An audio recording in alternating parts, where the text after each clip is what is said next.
All right, sweet. We should be live. Let me see. Perfect. All right, so we have a game called Endless Sky, which is a game that's also heavily inspired by Escape Velocity Nova. And it is, in many ways, probably the game that I wanted to make. But I think they did it better. Just in like the 14 minutes and 44 seconds I played, they got a lot going on here, and it's free. So that was really cool too. So let me see if I can get the stream up on my phone here. All right, cool. Looks like we are indeed live. So I played 14 minutes and 44 seconds of a pilot named Bilbo Swaggins, which I just made, and my ship was a barge that I called Bargery. So let's do a new pilot. So we're going to do the Endless Sky beginning. So you grew up in New Boston, an uninteresting world in the Dirt Belt. You've dreamed of owning a starship ever since your first visit to the spaceport at the age of 15.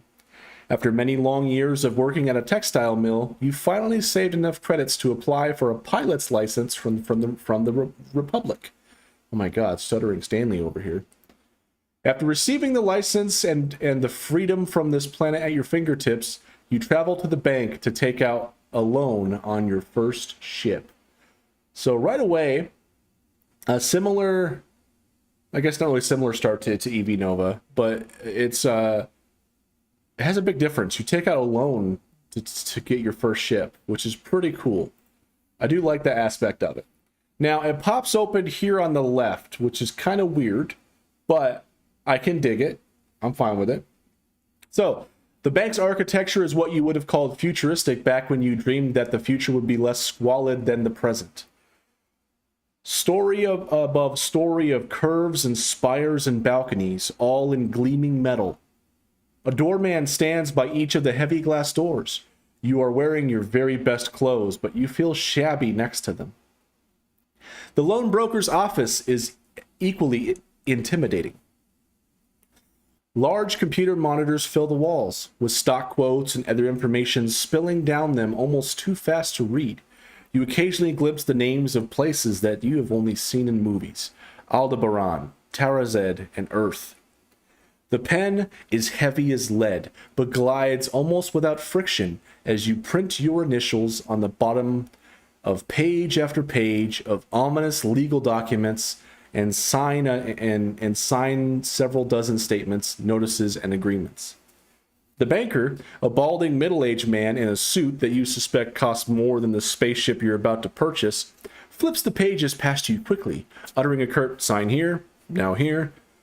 As he points to each page, he moves swiftly, mechanically. The only moment when he becomes truly animated is when explaining the truth in lending statement to you. You are borrowing 48,000 credits, he says, to be repaid over the course of 1 year.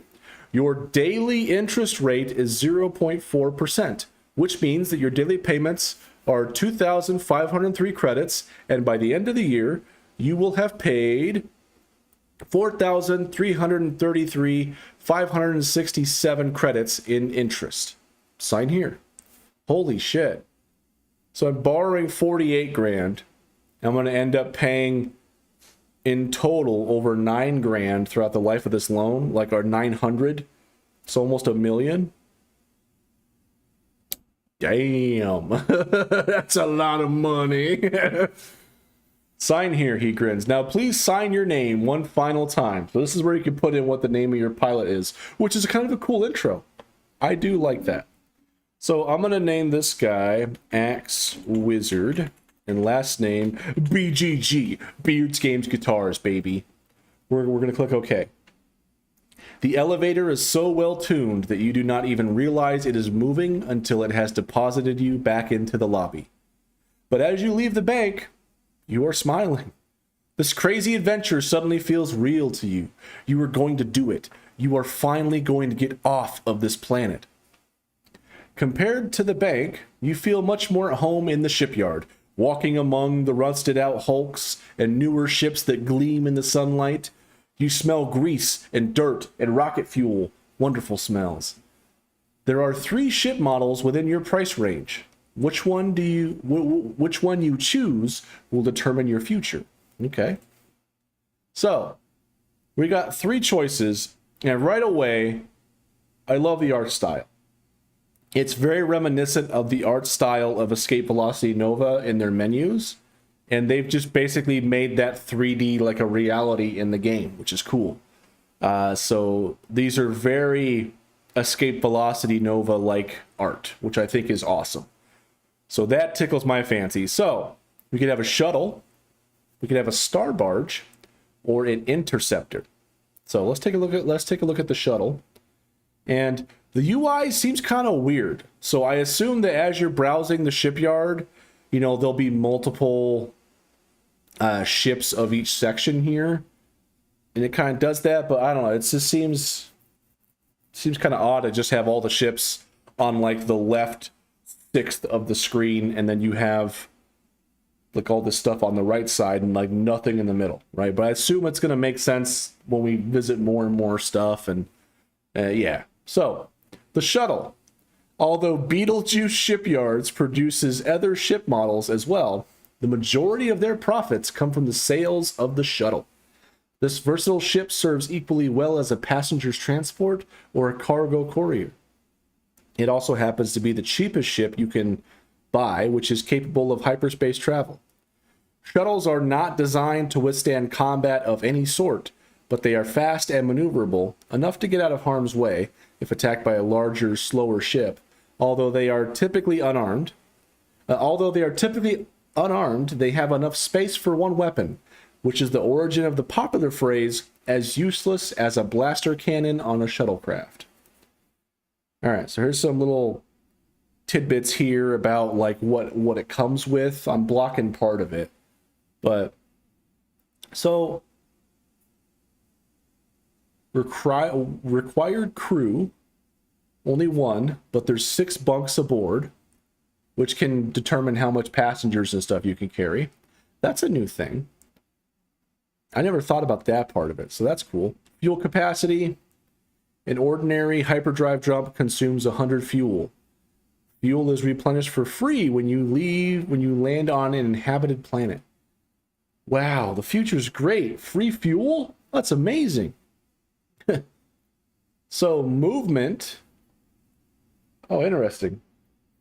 So full, no cargo. So max speed, 802.5. Acceleration, if you're full, you only accelerate at a rate of 408.82. But if you're empty, you have faster acceleration and also faster turning. That's a cool thing. I don't have that in my game. That's cool. So outfit free space. Tons of space this ship has for outfits, including weapons and engines. I like that term, outfits. Because that's really what it is. Gun ports free. So they have both like mass, like outfit space, and also like weapon slots, basically. Like how many weapons you can hold. There's also turret mounts. So there's types of slots. Interesting. So there's energy cost too. What's this about? Energy and heat generated when the ship is idle. Not firing weapons, turning, thrusting. Energy and heat. Okay. In addition to the idle. So it's moving, it generates less energy. Which makes sense. So it's regenerating energy, but also some heat. And interesting. So charging shields only costs 12 energy. Interesting. So we got a bunch of like engines on here. We got power and we got systems. Thrusters and steering systems, which affect how quickly your ship moves. Power. Outfits that either supply energy or store the energy that is generated. And systems. Outfits that occupy general space. What if I just zoom in on this? Oh, wait, that's a search. So that's the shuttle. What about the star barge? The Syndicate CT-50 Star Barge is little more than a cluster of cargo containers with an engine at one end and a cockpit on the other. It is a slow and ugly ship, but it can carry enough cargo to earn its captain a steady income, even in parts of the galaxy where it's hard to find passengers to carry or courier missions. Because they often carry valuable cargo, and because they are too slow to evade any attackers, star barges are a common target of pirates. So this is kind of like the Terrapin from Escape Velocity Nova, which is cool. So you can see it moves quite a bit slower. So cost is they're almost 400,000. This one is the cheapest. And this one is like right at my budget. So I'm going to take the Star Barge so I can hopefully do some like trading and just make a bunch of money that way. I want to try the trade. So I'm going to buy that one. Is this game also made with Godot? It seems to use a familiar font. Oh well. So I love the little UI stuff, like the little edges here and stuff like that. Like that looks awesome. I do like that. That looks great. Enter a name for your brand new Star Barge, or leave it. Okay. So I've kind of done this in my first playthrough, my first 14-minute playthrough, right? I say playthrough, my play test rather. So I called my last ship Bargery. I'm gonna call this one. Let's see, what's a good name for a barge?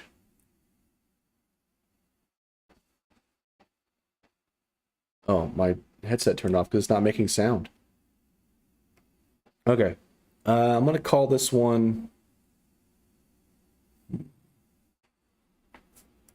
What's a good name for a cargo carrier? I'm just gonna call it Thickless. Thickless Cage. I'm gonna call it Thickless Cage. That seems like a good name for a cargo ship. I don't know. So now I have 85,000 credits left.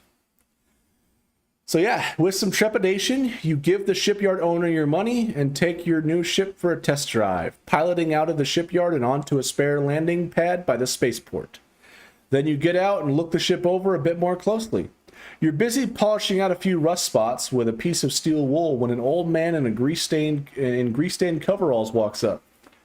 Nothing quite like buying your very first starship, he says. So I got options on what I could say to him. This is like the tutorial, which is also very similar to how Escape Velocity Nova tutorial was, which I do like. Some guy, some previous captain, walks up and just offers to show you the ropes, teach you how to play the game, which is cool. So I'm going to say, yeah, I'm still kind of in shock over how much money I spent.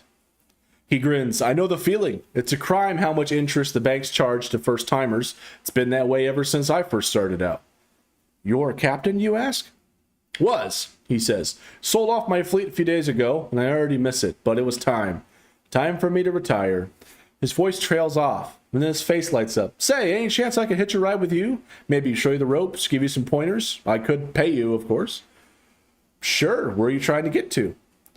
Well, he says, I've got a spot reserved in a retirement home, but I don't mind taking a roundabout way to get there. For starters, how about you give me a lift over to New Greenland? It's just one jump away from here. I can mark it on your map. Sounds good. Great, he says. My name's James, by the way. Axe Wizard BGG, you say. I'm looking forward to traveling with you, Captain BGG.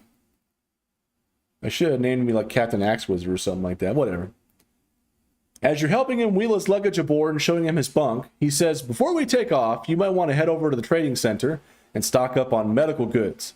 We can sell those for a good profit on New Greenland. Also, make sure to visit the local outfitter. While they don't sell much here compared to the big manufacturing worlds, every world with an outfitter can at least carry a map with information on neighboring systems. Buying them can help if you're not quite sure where you're going. So far, very, very similar to Escape Velocity Nova, which I love. So now we get a little glimpse of the UI and stuff here. So up at the top left is the mini map, which is different than how it was in Nova, which is fine. We got some bars over here. We have energy. It's like we have like nuclear reactor or something. And we have temperature. So we got our ship here. So yeah, let's go ahead and go to the outfitter. So uninstalling and storage. You can also uninstall outfits directly into planetary storage by selecting the outfit and pressing U.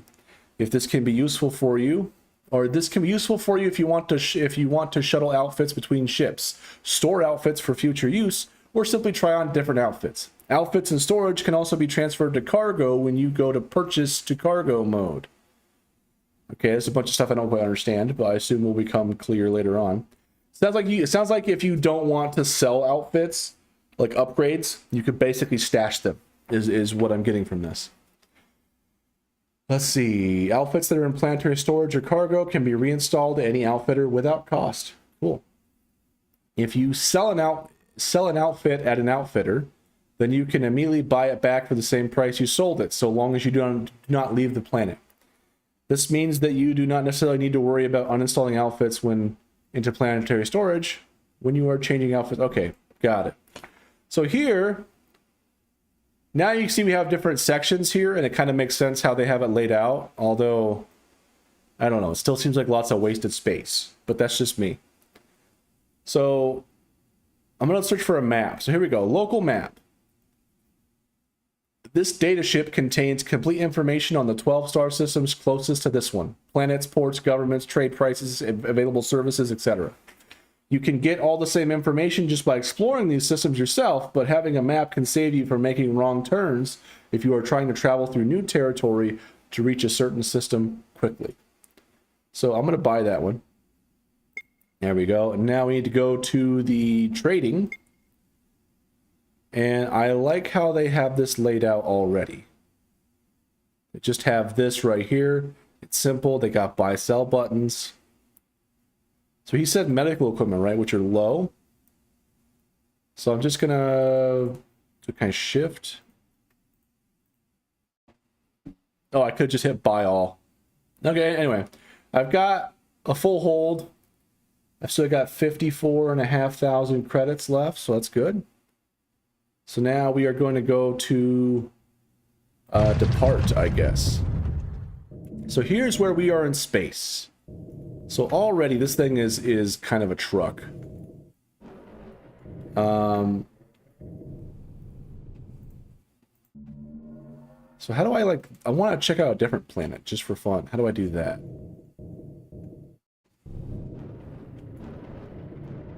Okay.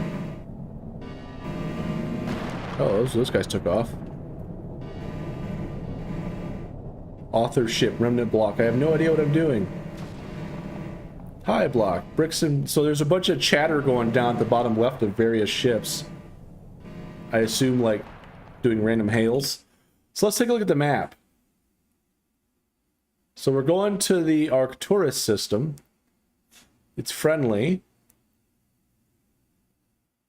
New Greenland, so that's basically where I'm going. So now I'm doing that. I hold J, and then once I release it, once it's ready to go, I'll jump into the system. And the cool thing I found out about this is that normally, with like Escape Velocity Nova and also my game, you had to like basically pilot your way to the planet and then slow down enough to land. But if you just do this and you just hit L for land, it'll go in autopilot mode and just take your ass there. Which I thought was really cool. That's awesome. So, as you land on New Greenland, James says, congrats on your first trip through hyperspace. I'm impressed you didn't throw up. Most folks do the first time. Including you, you ask? Yeah, then I spent half an hour in orbit cleaning my cabin, hoping that the passengers wouldn't come out of their bunk room to see the mess. Not my proudest moment. Anyway, here's your pay. He hands you 10,000 credits. Then he adds, if you're okay with giving me a lift for a while longer, sell off any of that cargo you bought and then meet me in the spaceport. I'll see if I can rustle up any interesting work for you to do. So click the spaceport button to continue this mission. So let's go to trading. So interesting. They just, how do I see more information about where I'm at? Oh, you could just click the picture. That's a cool idea. So New Greenland was first settled about 600 years ago. at the peak of the Turf Wars era, where most planets were controlled by powerful corporations, and their struggles often turned into outright warfare with privately owned fleets and armies. The people who came to New Greenland were looking for a world so marginal and undesirable that they could live here in peace without being caught in the crossfire. The locals here grow food in greenhouses and specialize in making warm winter clothing, which is this planet's only export. So, cool. So they have lots of clothing. So I'm gonna, ooh, it tells you how much profit you're gonna make too, which is huge. I do like that. I'm gonna sell all. I made a little bit of money off of that. Not much, but a little bit. So now I'm at 93,000 credits, which to be honest isn't fucking anything. The guy just paid me 10,000 credits. But I guess I gotta pay like 2,000 a day or something like that for my loan or whatever. So yeah. Alright. So let's go back to the spaceport. The spaceport on New Greenland is small enough that it doesn't take long to find James. He's talking to a man wearing what looks like a doctor's lab coat. Captain BGG, says James. Glad you could join us. It turns out there's been a flu outbreak on Heartland, and they're asking every captain with space to spare to carry some vaccines and other medical supplies over there. Are you willing to help out? Sure. Anything I can do to assist them. Great, says James. They'll be loading up your ship shortly. Okay. So what is this? Polar Surveyor. It's not intuitive, but make sure that you wear sunglasses here. Snow blindness is sunburn on your corneas. Trust me, it's unpleasant. That's interesting. Okay, you hit spaceport. Yes, okay. And it gives you some info about it. That's kind of cool, I guess. So hire crew. No, I don't need crew. Unless I'm going to take over more ships or whatever. So let's go ahead and depart. So right away, we are zooming away. Let's go ahead and hit... So we got to go to this place. Looks like it automatically detects for us where we're going to go. It's 2 jumps away. So let's see if it just does it. Okay, I'm gonna, once it's done, I'm gonna release it. We're gonna go. It's doing it for me.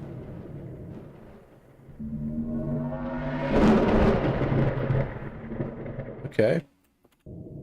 And we're gonna land. I'm just gonna hit L. It's gonna play it for me. That's kind of cool. You drop off the shipment of vaccines on Heartland and collect your payment of 30,000 credits. Hauling freight, says James, not the most glamorous job or the most interesting, but you're always guaranteed steady income. And once you've known the galaxy a bit better, instead of taking on missions, you can find your own trade routes to follow. The only trouble is, build up a fleet with lots of cargo space and not enough defenses, and the pirates will begin to take notice. Okay. Did you have a lot of trouble with the pirates when you were a captain? Some. That's why you can't just go traipsing around the galaxy in a fleet of unarmed star barges. Every pirate within a week's travel will hear you're coming and come after you. In the long term, having a few heavy freighters with good defenses is more cost effective than losing a star barge or two to the pirates on every journey. He picks up his suitcase. If you want to run on another mission with me, look for me in the spaceport. I'll see if I can find you something with a bit higher profit margin this time. So cool. Is there any trading I should have done here? I could have bought some clothing at the old place and sold it here. Whatever. But we're at 116,000 credits now, so we are making a bit of a profit. Let's go to spaceport. As you walk through the spaceport, James sees you from a distance and waves you over. As you approach, the smell of raw fish overwhelms you. "I've found another job for you," he says. "Is it by any chance an unusually smelly job?" "It is indeed," he says, "but a lucrative one. 34 tons of raw eel needs to get to the ingot while it's still fresh. That means that it needs to be there no later than the 27th of November. If we take a direct route, there should be no trouble making the delivery on time. What do you say?" Sounds good, let's do it. Great, he says. I mentioned this earlier, but you might want to stop by the outfitter and buy a local map. Hyperspace routes aren't always logical, and the last thing you want to do is get lost and end up with a pile of rotten fish that no one wants filling up your cargo hold. True. Let's go to the outfitter. Let's buy another map. Buy. Cool. So now we can depart. So ships just warped in. I'm just looking at the mini map up at the top left. And I kind of feel like I want it to be settings. Let's do that. Oh god, I'm under attack? What the fuck? Get the hell out of here with that shit. Let's go there.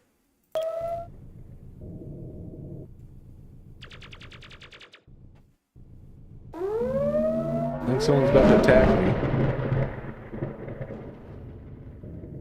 That was interesting.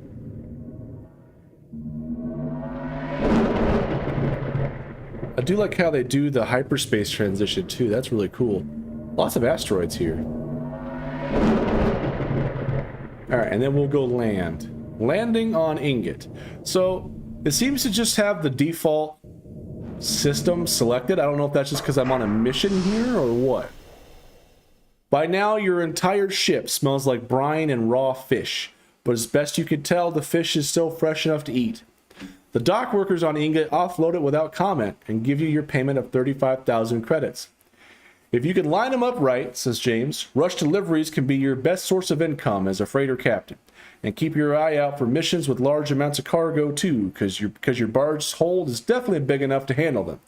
And if you've got any cargo space to spare and you know what the prices are going to be at your destination, be sure to stock up on something you could sell for a profit. Okay. What would you recommend if I want to do more than just carry cargo? He pauses for a moment to think and then says, unless you want to do something real risky like hunting pirates, your best bet is to work with the Navy or the Syndicate or maybe one of the local militias.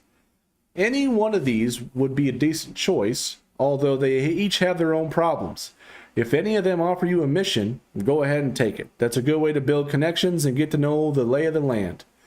He glances towards the spaceport and says, anyway, if you want to make one more trip with me, you know where to find me.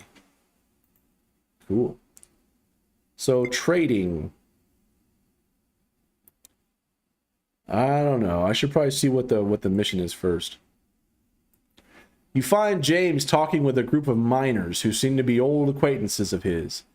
As you approach, he says, well, guys, here comes my ride. I should probably say goodbye. They head back off to do their work.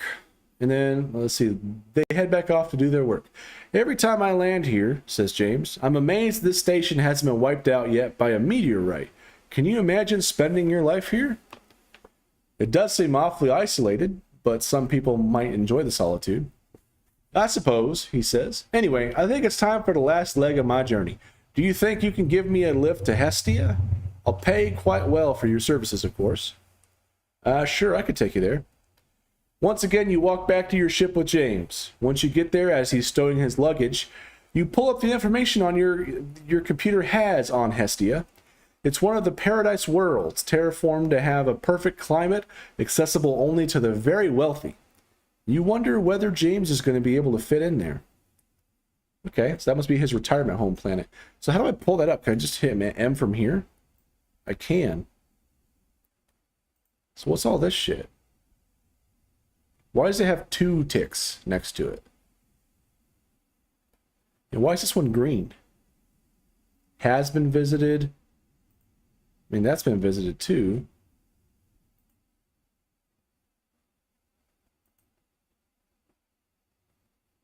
Oh, maybe that's trade prices. Interesting.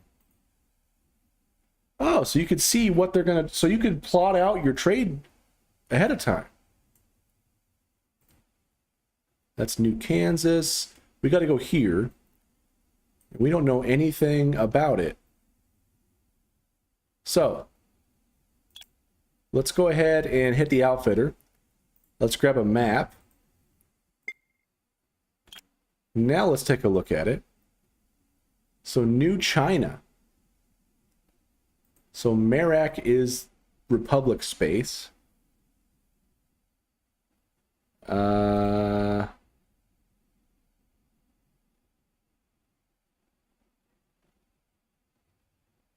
red is hostile, so we shouldn't go here. Oh, I see. You could select different planets here. Maybe. Dominated, restricted, uninhabited, unexplored.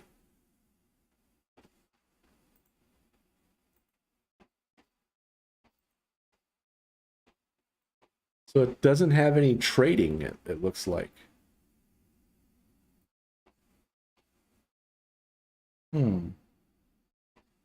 Where am I actually going anyway?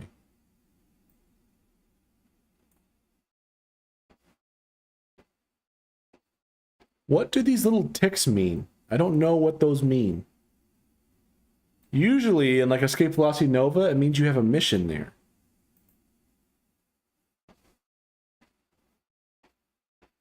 But I don't know what that means here.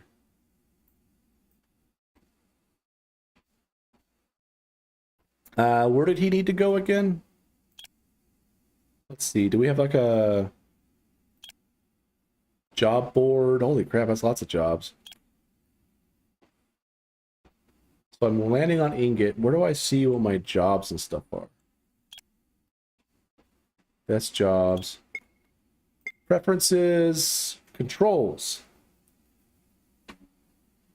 So auto steer. Interesting. Land on planet, initiate hyperspace, targeting. Okay. Interface. A view message log. Okay.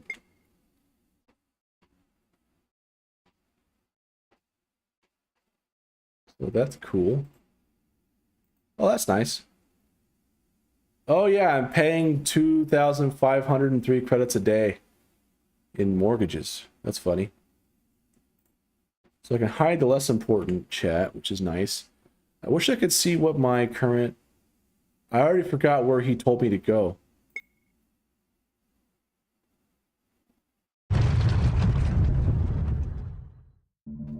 So I don't think I want to go there. Is it over here?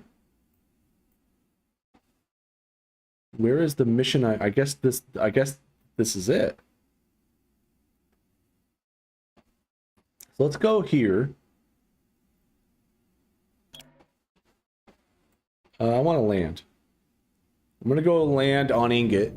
Now that I know where I'm going, or in theory, I have a better idea. I want to do some trading. So I want to know... I guess I can't, because I can't buy a map. But I know where I'm going. So over here, they don't really have any trading. So these guys have equipment and luxury goods for a lot.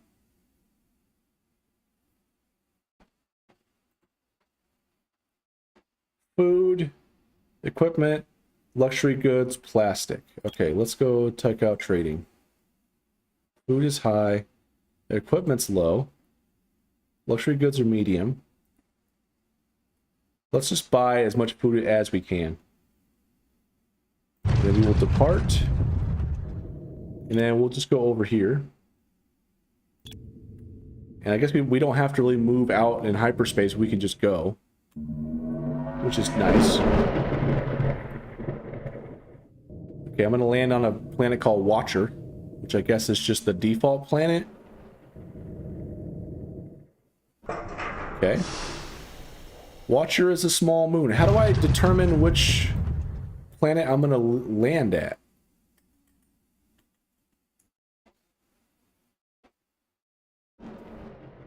We got ships incoming. Let's see. Preferences. Targeting. So select nearest hostile ship is R. So that's fine.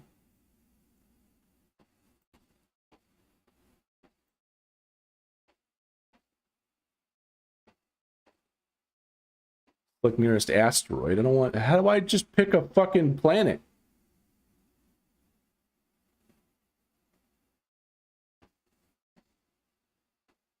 Okay. If no planet is selected, automatically selects a planet to land on, or attempts to land on the planet you are directly on top of, traveling at low speeds.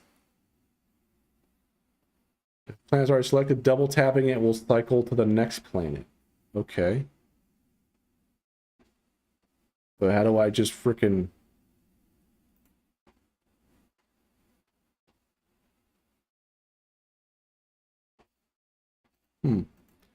Settings. Let's see. Does it have anything pertinent here? Gameplay. Flotsam collection. Repair fighters and series. Map. Landing zoom on. Okay. Well, I'm not sure. So it says I'm gonna land on a... This is the only planet here, I guess. That's not true. Now I just paid a bunch more fucking money because I keep landing. Okay. So... let's go over here, I guess.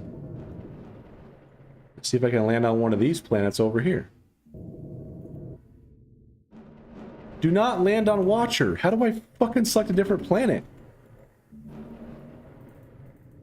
I can't click them. I can't right-click them.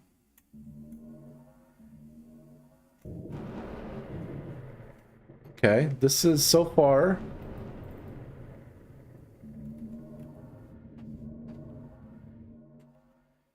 So far, this is the most frustrating part of this. I think I'm going to have to look it up. So let's see here. New tab. Endless Sky. How to select, not eject, select. Jesus fuck. Planets.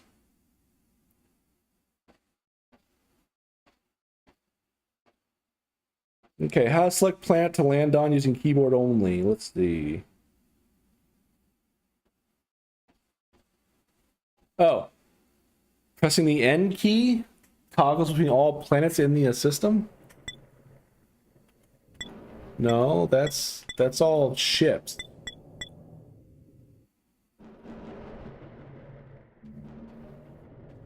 Let's see.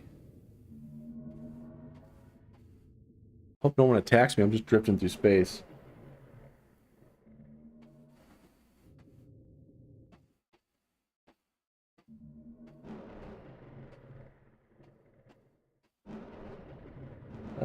Let's see.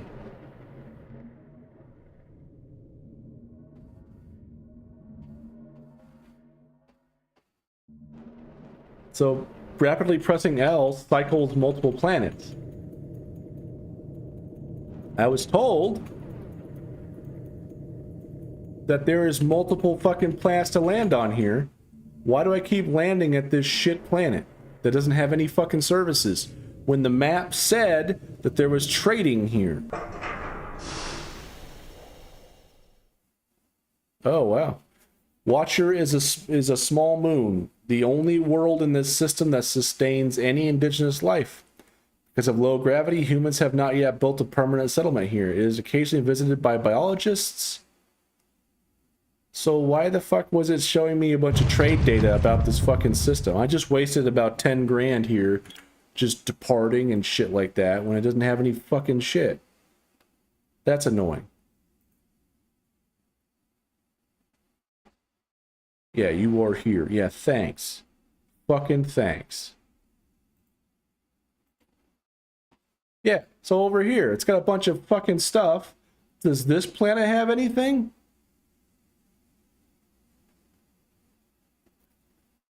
Whatever, let's just fucking jump over there.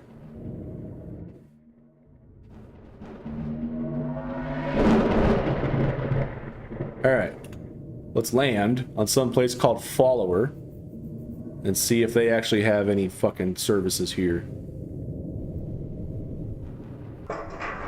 Oh, there is trading here. Fantastic. Can I sell my equipment? I can. There. We ended up making a profit at least. That's fine. Whatever. So let's go to the outfitter. Lots of stuff to buy here. Holy crap. Let's buy a map. Let's leave. And then the starry map mode displays the stars in the system map. This can also be enabled by pressing T. The stars present in a system affect the amount of solar power and solar wind available for use by solar collectors and RAM scoops, respectively. The ports panel shows you where systems with spaceports are, as well as a plethora of other information. Clicking on the name of the system, why isn't it just now showing me this? I've been on the map it's like 6 fucking times, and now it's just showing me this. Clicking on the name of the system, the government, the system, checking the name of... Okay, I figured most of the shit out myself already. Map advanced danger. The galaxy can be a dangerous place. Pirates raid in some systems more frequently or in greater strength than others. And a poorly defended convoy risks attracting them in many systems.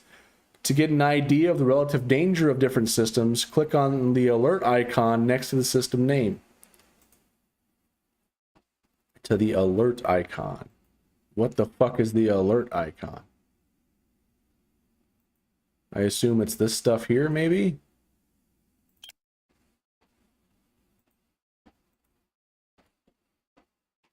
Okay. Ports, missions, outfitters, yeah, cool. Shipyards. So we're going here, I think.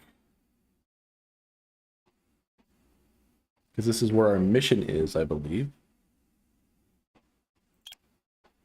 Yeah. So we can hit missions and it'll show us which have missions. Got it. So missions are in blue, I believe. So interesting.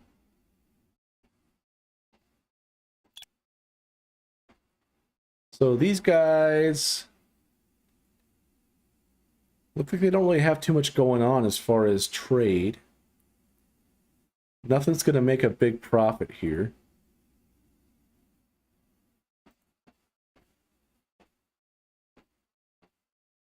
At least that I can see. So let's just go get this done. Let's just let's just jump over there real quick. Dude, these asteroids are going fucking crazy. Alright, we're gonna land. Landing on Hestia.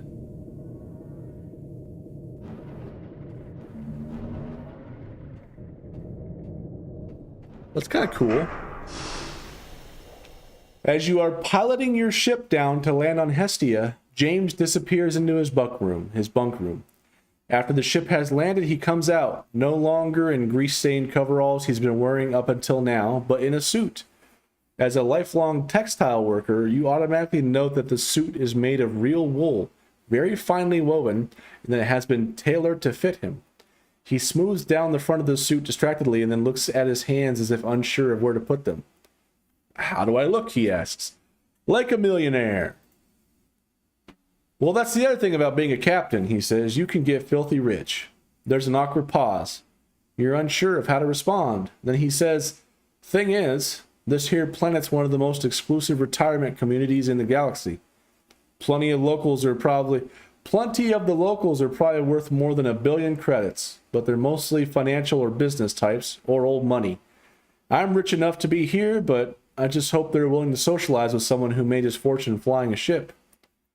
Before you go, is there anything else you would like to ask me about being a new pilot? Let's see. Have you ever met any aliens? I've spoken with the Quarg a few times, but what captain hasn't? You'll find them down south by Terrazed. I haven't met any other aliens. He pauses for a moment, as far as I'm aware, that is, but I'm sure they're out there if you go looking hard enough. I've explored all of the Republic space in my many years, but there are far more systems out there than we don't even know how to reach. Let's see, what else should I ask him? Where can I find well-paying jobs? Getting good jobs is more about having the space to accept the good jobs than it is finding them. But if you're looking for jobs that pay well for little effort, then you'll want to go that you want to watch out around the holidays. There's always a big celebration on Earth every April 22nd, Earth Day. So pay attention to the job board in the months leading up to that. People down in the rim still have some month-long celebration every August that you should look out for too. That's kind of interesting. Where should I go if I want to avoid pirates? Stay near Seoul and around the Paradise Worlds. The Navy stays there the most, so even if a pirate does show up, they won't last long. The Deep is also a pretty safe place as they have their own security forces. Once you start moving farther south, things get riskier. The worlds down there don't bring in as much tax revenue as the Paradise Worlds do, so the Navy tends to ignore them. You'll find some local militia to back you up, but they're nothing compared to one of the Navy's cruisers. Okay. Let's see. Are there any good trade routes you can give me? One of the most reliable trade routes is to bring food from the Dirt Belt to Earth or the other urban worlds around it. There are billions of mouths to feed on those worlds, and the Dirt Belt sells food for cheap. So it's a great place to get started. Just remember, though, that if you use the same trade route too long, you might end up causing prices to stabilize. The Dirt Belt can only produce food, and people can only eat it so fast. So change up your trade routes if you notice the return getting worse. All right, I think I'll manage. He hands you a credit chip worth 30,000 credits and says, "Best of luck to you, Captain. Don't hesitate to look me up if you're ever in the area. And remember to check the spaceports whenever you land. You never know what you'll find wandering around there." Okay. So I wonder, can I look him up? So as you walk through the spaceport, you hear a voice behind you saying, "Excuse me, Captain." You turn around and see a woman trying to flag you down. Her hairdo is tall and somewhat confusing. Her high heels are also tall and are giving her considerable trouble as she walks towards you. "You look like the sort of captain I can trust," she says. "My darling Pookie has been visiting her aunt on Shroud, and it's time for her to come home. But she's not used to space travel, and it scares her. I would feel so much better if you could go pick her up and bring her back here. Can you do that for me? You can't help noticing the jewelry she's wearing probably costs as much as a small fighter craft. The job sounds easy and has the potential to be quite lucrative. I don't know. Do I go pick up Pookie? On Shroud, huh? I will accept it. You tell her that you'll be glad to assist, and that you can personally assure her no harm will come to Pookie while on board your ship. She thanks you and gives you the contact information for her aunt in the Al-Heka system. Okay. So, Al-Heka system. Where the fuck is that at? Over here. That's Gomesia, no? Where the fuck is the Al-Heka system? Way the fuck out here? Lady, that's more than I bargained for. I don't know. Okay, so we're here. Okay, let's just fucking buy a map. Buy. Okay, so we got that. Does that give us any more insight?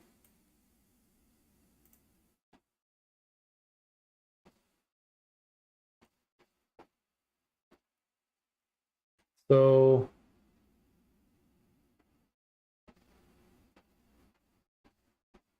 looks like there might be some pirates there. I think that's what that red tick is. I'm not sure. So what's over here? Equipment, heavy metals. Those are already pretty expensive, I think. So medical's super cheap there. Electronics.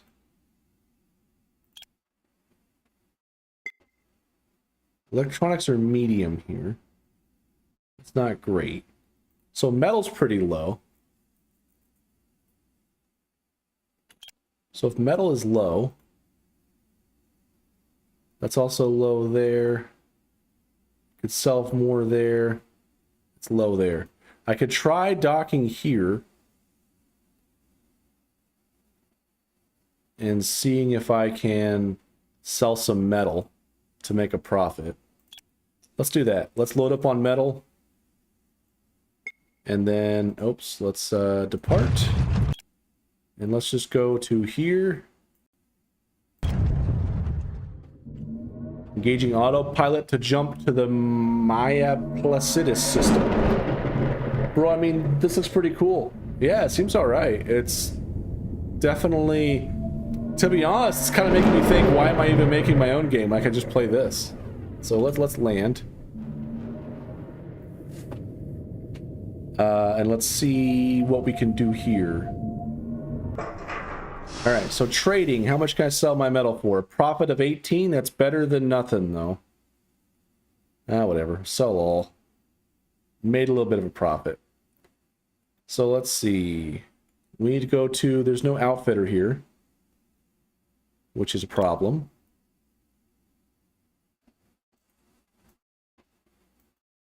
So there is apparently...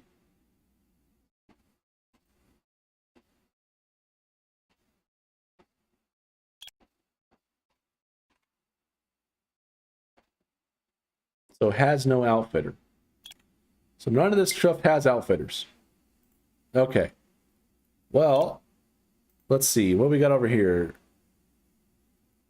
Medical supplies. Ooh, the economy is constantly changing, too.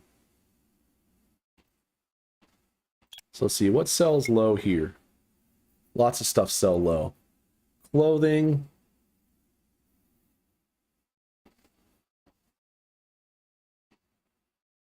Clothing, medical, and metal. Let's see. I just sold metal here, though. Clothing is not bad. Medical is way down. Okay. I'm just gonna see if I can... I think I'm just gonna try to go here. Actually, is there any outfitter here? There is not. Let's just go here and see what happens. Woo, fun stuff. So it's kind of cool how they have some things. It's very reminiscent of good old Escape Velocity Nova, which I do enjoy. I hope like hell there's a habitable system here. I guess I'll land somewhere so I can recharge my ship. Okay, so let's see. My ship is recharged. Let's go ahead and head over to Alheka so we can go pick up Pookie.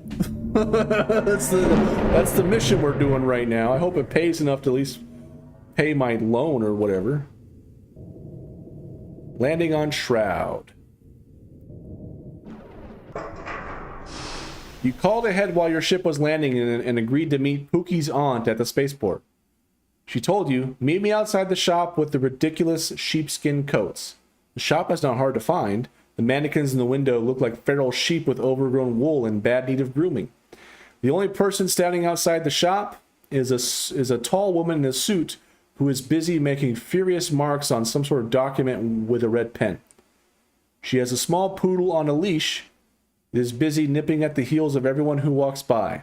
I'm going to wait to see if anyone else shows up.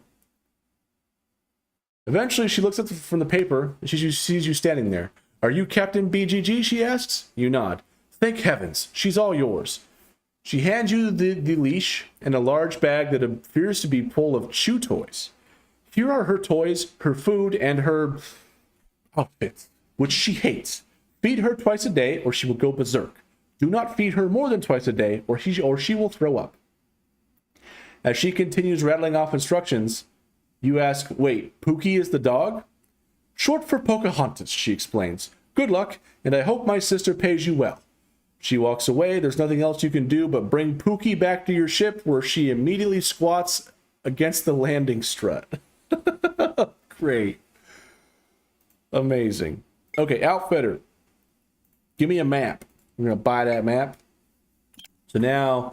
Oh, Beetlejuice. That's fun. Better not say that 3 times.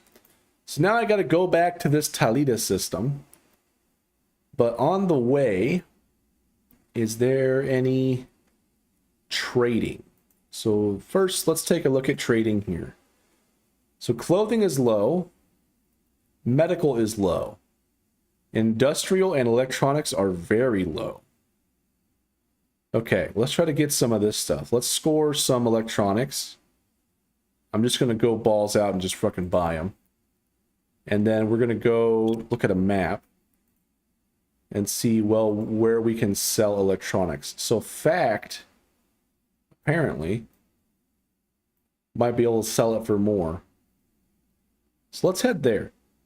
And then we can take a little trip over here back to Talita, and we'll make our way there eventually. So let's go ahead and depart. Let's jump our way over there. Dude, I'm paying so much freaking money to this bank that I started out with. Holy crap. Alright, hyperspace, fact. And land. On Serpens, it looks like. I'm under attack. Whoa, whoa, whoa, whoa, whoa, whoa, whoa. No, no, no, no, no. Fuck you. Just land. Just land. Okay. Pirates try attacking me. Okay, sells for high. Sell all. Big old profit. Not really, but you get the idea. So there's no outfitter here, so I can't buy a map. But let's see. Medical's very low. And metal is very low. We're always good with medical. Let's buy that. Let's depart.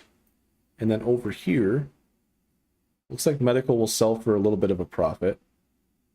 Let's just jump over there and try to sell it.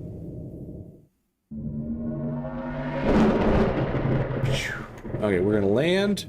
Landing on Glory. Okay. Amazing. Alright, so trading. This is also very low. Well, that's a fucking bummer. I'm gonna make a 13 unit profit on each of them now. I don't think that's enough to sell it though. So let's go ahead and try checking out this place over here. See what's down here.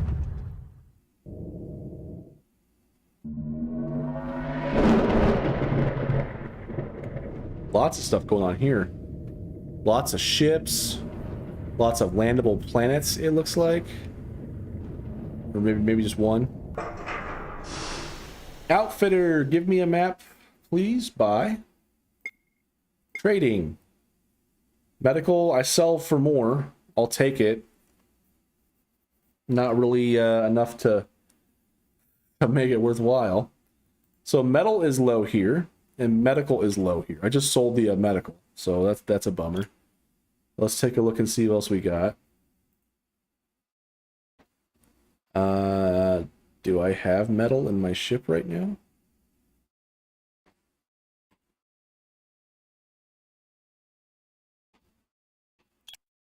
Oh, it's because I have it highlighted. That's interesting. So let's see. Well, what else is... I mean, metal is low. And 333.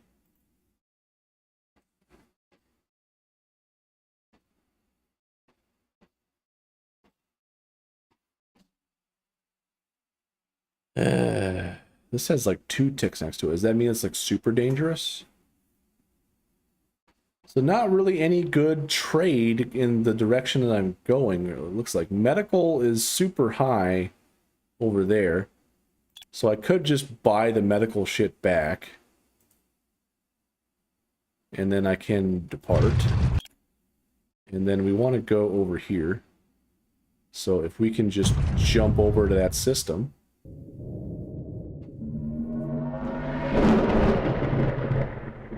I do like the fact that it auto jumps. With Escape Velocity Nova, you had to go like star system by star system, and that was kind of tedious. But I noticed that ships move a lot faster in this game than they do in Escape Velocity, and also in my game too. So I don't know if I like how fast everything moves, but could be interesting. In the past few days, Pookie has barked incessantly and thrown up several times despite being fed perfectly on schedule. And the room you've been keeping her in will likely smell like dog urine for months. You are all too happy to return her to an owner who pays you 80,000 credits. Holy shit. Okay. Trading. Oh yeah, big old fatty profit. 215 per unit times 49. Sell all that. Sold 49,000 tons of cargo for a profit of 10,000 credits. Not too shabby. All right, so let's see. What else can we buy here? So low. A lot of stuff is very high.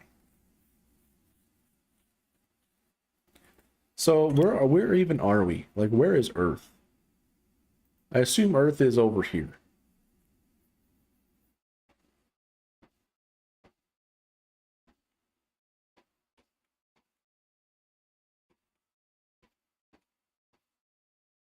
So this is kind of cool. I keep seeing like familiar names from Escape Velocity. So obviously Sol was like the Earth, right? So they did that here too. I assume there's a scientific thing for that. There's also Pollux. That was also a plant, like a system in Escape Velocity.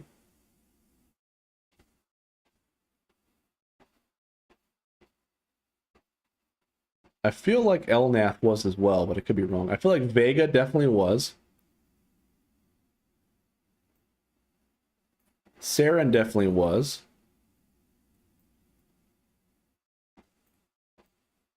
So yeah, that's fun.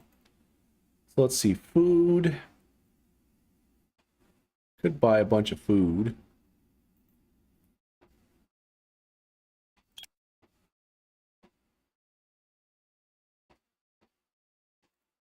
Electronics are low. So food is very high here. So clothing, metal, and medical. I thought. Let's see if we can buy some clothing and sell anything.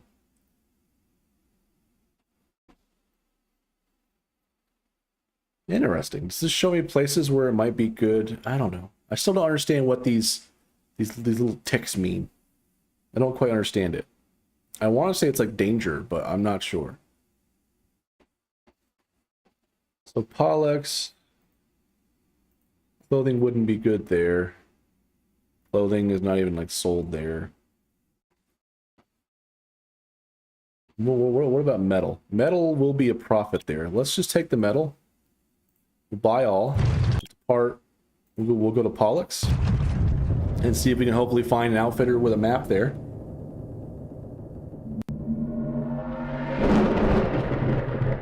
Land. Landing on Martini. All right, trading. I still get a profit. I'm going to sell. Clothing is very, very low. I'm going to buy all of that. I'm going to depart. So, Procyon. I'm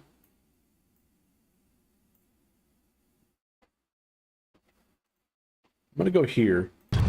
Procyon sounds like a dead planet. And the other one's just not explored yet. Oh. Well, maybe there is a place to land here. What the hell?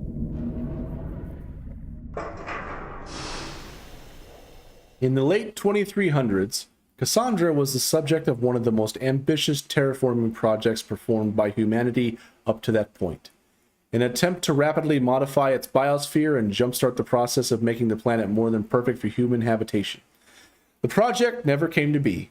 For an as-yet unexplained reason, some collapse or chain of destruction occurred during the terraforming project that made Cassandra uninhabitable.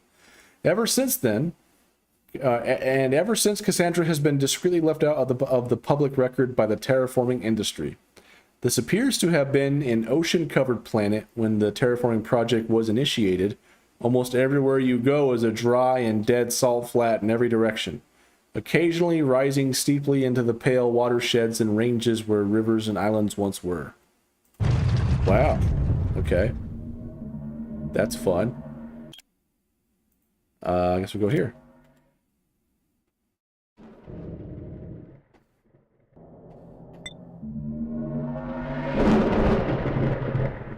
Alright, is there any place to land here?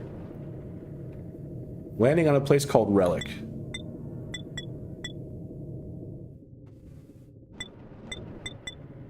There's some Republic ships. That's kind of cool. Outfitter! Local map. Buy. Trading. That will give me a terrible profit. We won't do that. But we will go over here to Sol,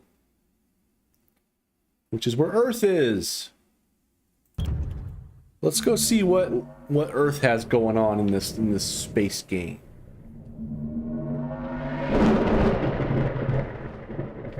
On land. Landing on Earth.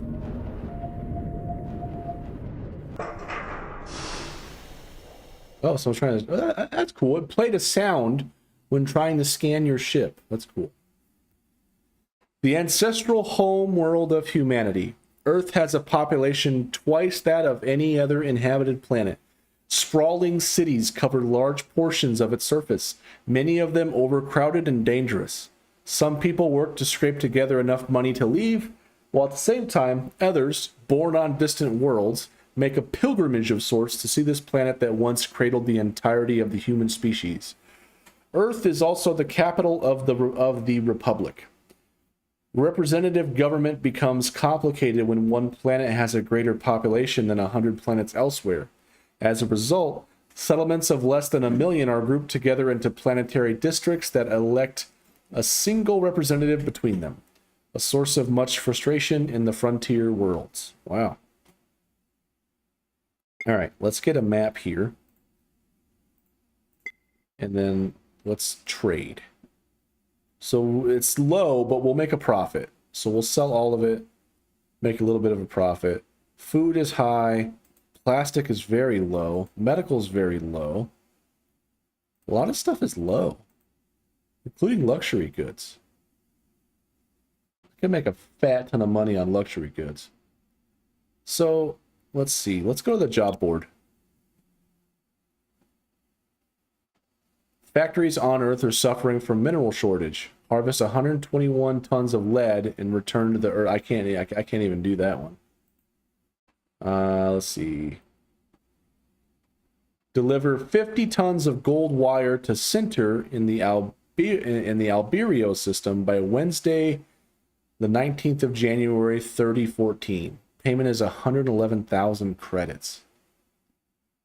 So I have to be there in 19 days? Is that even fucking possible? So let's see. 1, 2, 3, 4, 5. It's probably like at least 9 jumps to get there. I don't know if that's even possible. I think it might be faster to go this way, though. So, yeah, let's see. 22,000, 47,000, 27 tons of weapons to prime.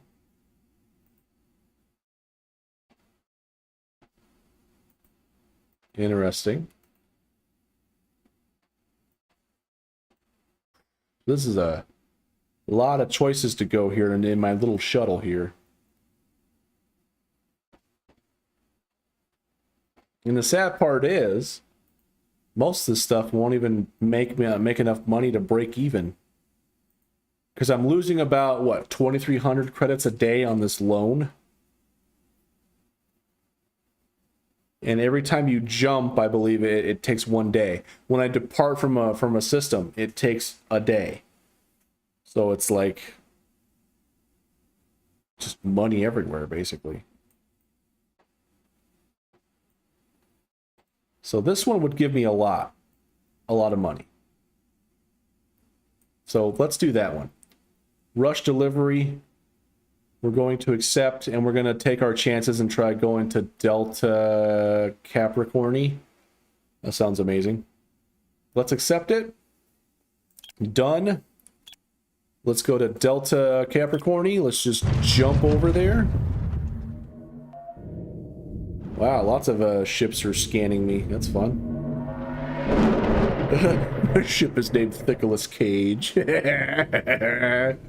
Love it. So far, this is pretty immersive, though. I gotta admit. And the more I play it, the more I do like the little quality of life thing where if you just hit L, it auto lands you on the planet of the system. Like the main planet or the closest planet. Like however they decide to do it. I do like that. So there is an outfitter. Let's grab a map. And let's take a look. I think I might have fucked up. I mean, I don't know. Who has outfitters? Al Nair has an outfitter. So we can go there. So what does Al Nair need? They need heavy metals. Let's do some trading while we're here. Oh, I have 0 free space. Never mind. We're just gonna go to Al Nair. Gonna jump. Come on, baby, get there.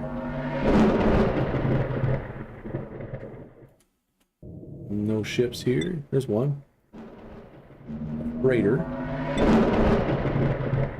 Okay, land. Landing on Hippocrates. Outfitter, give me a map for favor. Buy. We just keep going around. I think we had to go like over here. This sucks. Okay, there is a outfitter here. So we'll head there. I also like how you don't have to move too far away from the system to be able to jump. Oh god, there's fighting happening. Oh god, he got wrecked. Okay, let's land. There's a hostile planet. Landing on... Oh, this is a pirate world! What the fuck? Centuries ago, mutiny was used as a sort of prison world for a powerful band of pirates. We got to get the fuck out of here is what needs to happen. I'm in the middle of fucking nowhere. There's no way I'm going to get this delivery on time. Are you kidding me?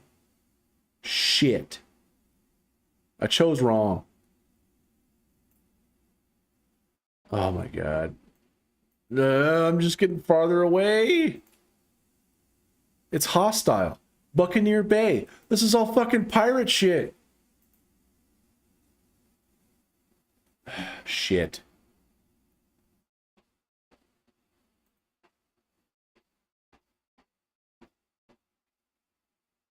Yeah, I can't land. I've only got space. I've only got room for one fucking jump. And no like there are outfitters here, but I can't land.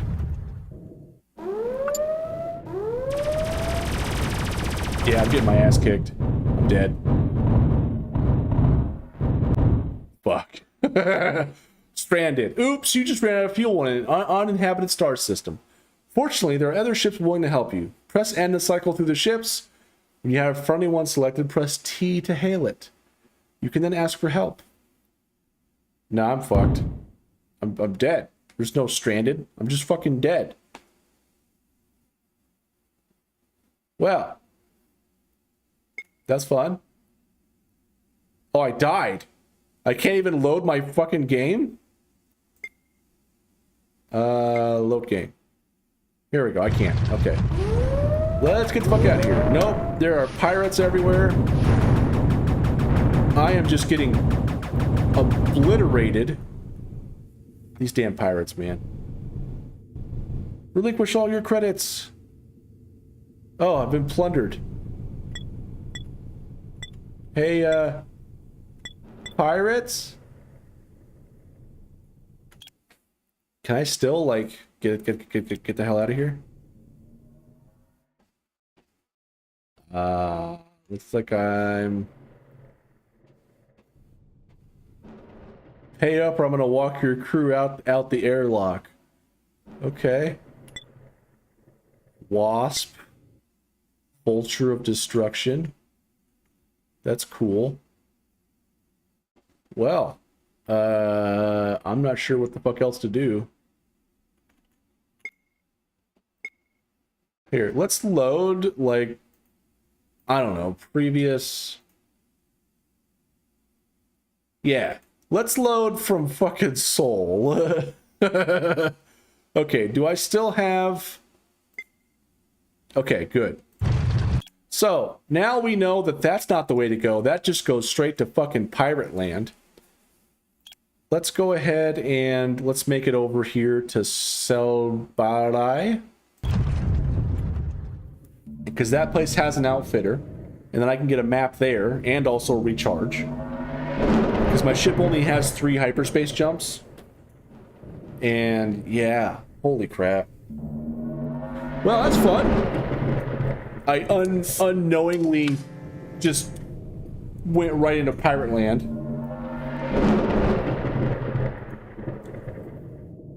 All right, let's land. Yeah. Outfitter, give me map, please. Bye, thank you. All right, let's see, where are we gonna go now? So I have a feeling I should probably go like over here. Actually, do you guys have like a solar panel or some shit?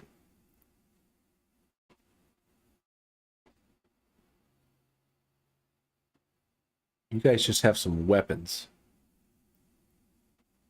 I have an anti-missile turret, that's cool.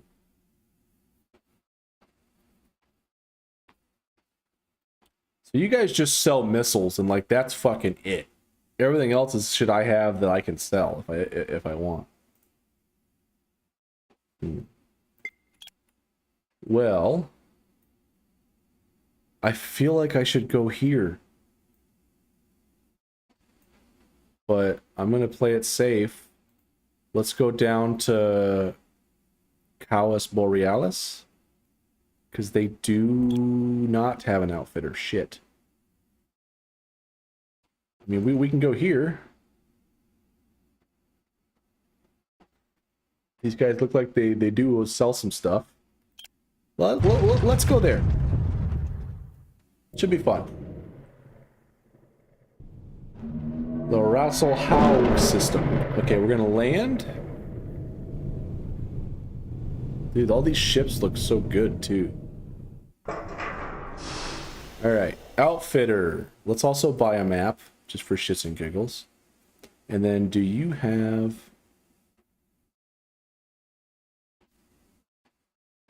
Why does it keep showing that they had a bunch of fucking outfits, and all these dick noses have is fucking missiles?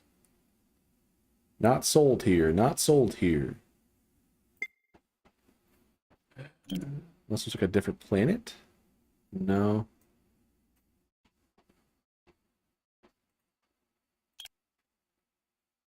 So none of these guys have outfitters. Friendly.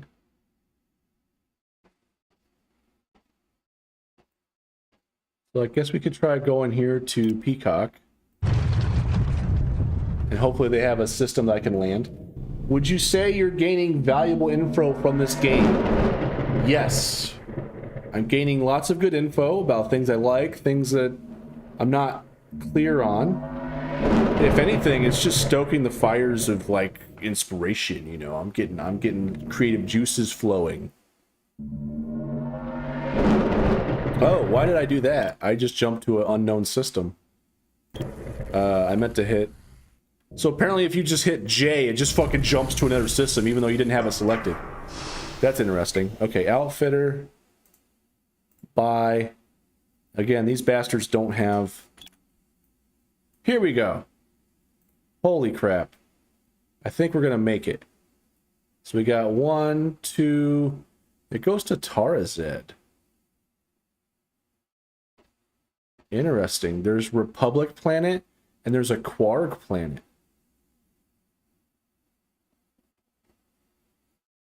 How does that work?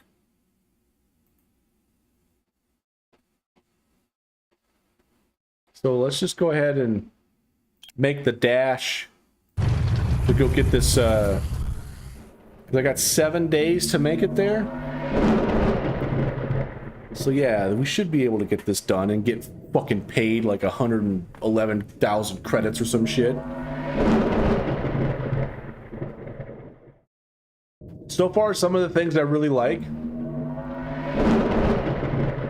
I like parts of the UI. Some parts I don't like, or it's not like I don't like it. I'm just thinking, is that the best choice? You know, but I can't talk because the UI in my game sucks ass. So, well, I do like, for example, this little pop-up here, this little modal window, all these little like circuitry things on here. That's fucking dope. I love it. The gradient of like the outline, that's snazzy, that's sexy. And then the standard gray, kind of boring, but it makes sense. You drop off your cargo of gold wire and collect your payment of 111,000 credits. Fuck yeah. We got paid. All right. So Terrazed, what do you guys got for trading? What do you need? Luxury goods? And they need food. So I like how it shows you like it estimated like what the economy is like on that planet, which is great. That's awesome. Escape Velocity Nova didn't do that shit.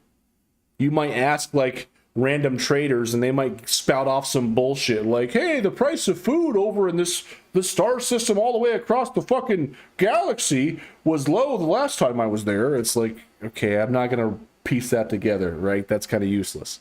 This is actually actionable information. That's awesome. The fact that when you're trading, it tracks your profit too. Like if you have stuff that you can sell, it'll show how much money you're gonna make from it. That's cool. I don't think I did that with my game. I might have. I might not have. I don't know. So luxury goods are medium. Let's go buy a bunch of those. Just fucking hell yeah. And then let's go ahead and head to Terrazed.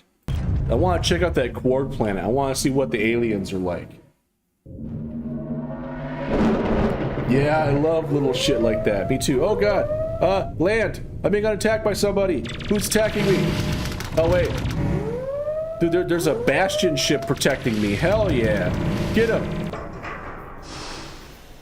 That was a militia. So Wayfarer. Wait. I feel like I've been here. Landing on Wayfarer. Wayfarer was initially settled by a team of scientists and diplomats seeking to build a relationship with the Quark worlds to the galactic southeast of here. Partly through the aid of the Quark and partly through a desire to emulate them, it has grown into a very technologically advanced world. The Terrazed Corporation, a maker of alien-inspired ships and outfits, is one of the largest industries on Wayfarer, and they draw raw materials from throughout this region of space. That sounds dope. Hey, they actually have stuff I can buy. Do you guys have anything that could make it so I can, I don't know, like regenerate my shit?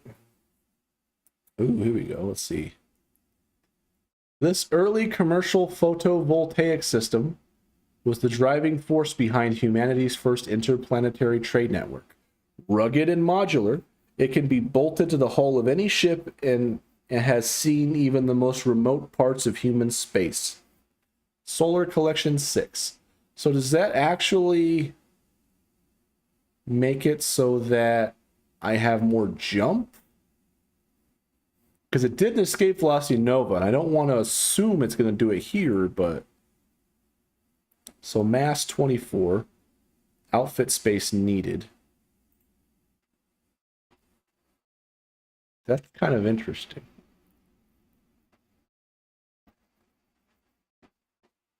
I can't buy it. Why can I not buy it? Oh. What do you mean? Outfit space free. I have 11 out of 130. So that's free. Okay. So I don't have the 16 needed for that, but I do have enough for a few of these. These are also cheaper too.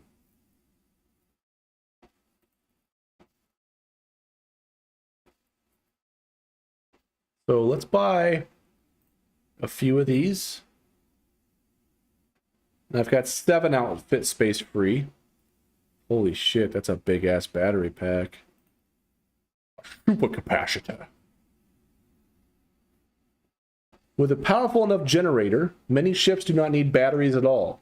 The one exception is projectile weapons, which usually require a burst of energy far exceeding what the generator produces.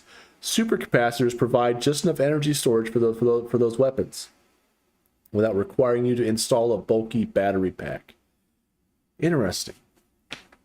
So it sounds like I haven't done any ship combat in this game yet, but it sounds like managing energy and heat is going to be important for your weapons. So not only do you have to have the space to slot it, the mass to fit it, and it's going to have an impact on your ship, how it handles. So for example, like turning, I guess it's just full or no cargo. But I assume adding on like more mass would affect that as well. I don't know. The good old Nicolas Cage here has been treating me just fine. Except when pirates think I'm a tasty snack. So, yeah, I got a few... I don't think I need this. 750 energy capacity? That could be useful. I don't think it's useful for this. I do have 1 battery pack. So that's interesting. A breeder reactor.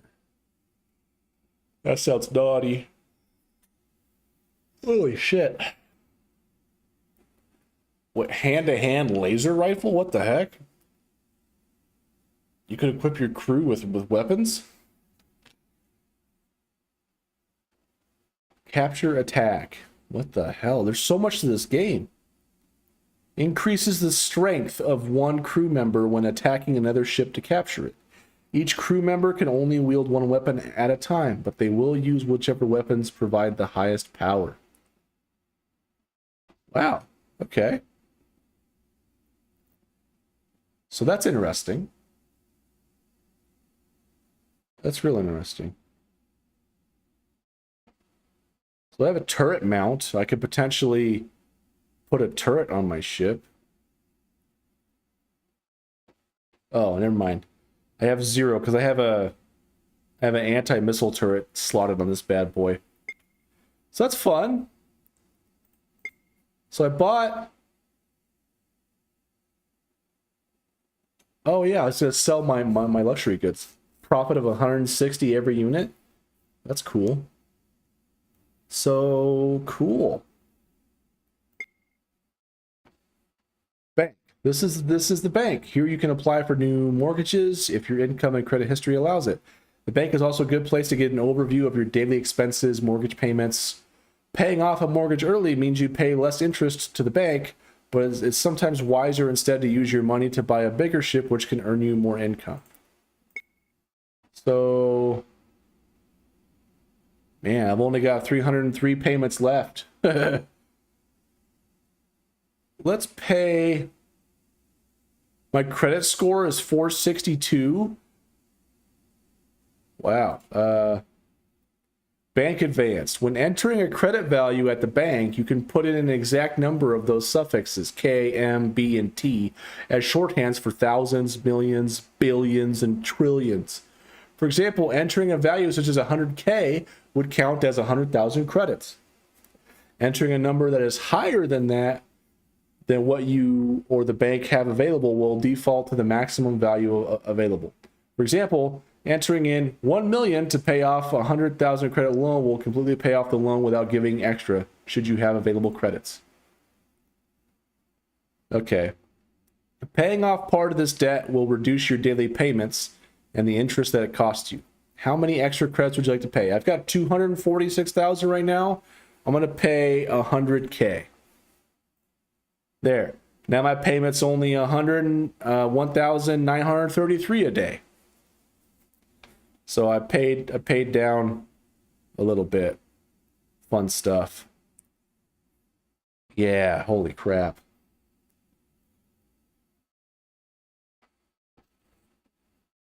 All right. I guess I could have bought other ships.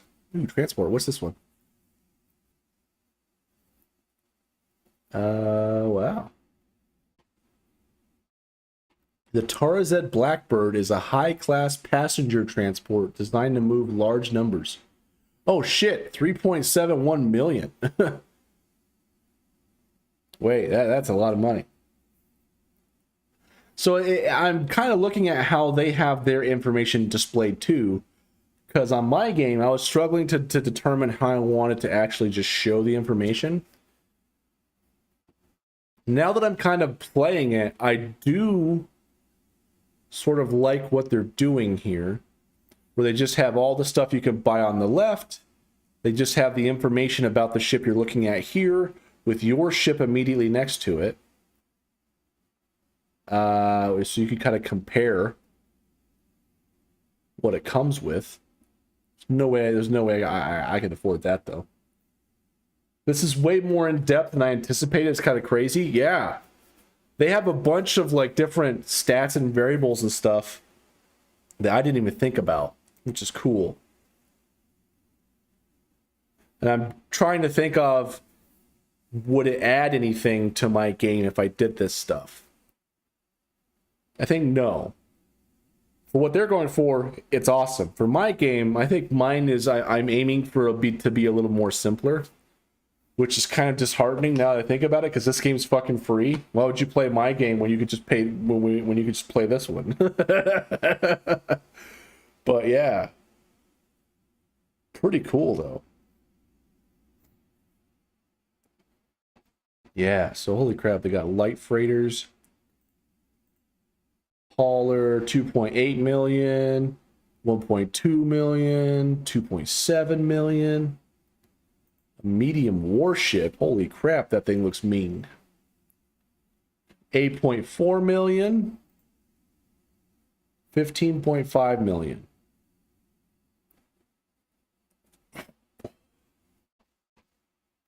Another thing I'm looking at too is their like spread of pricing, right?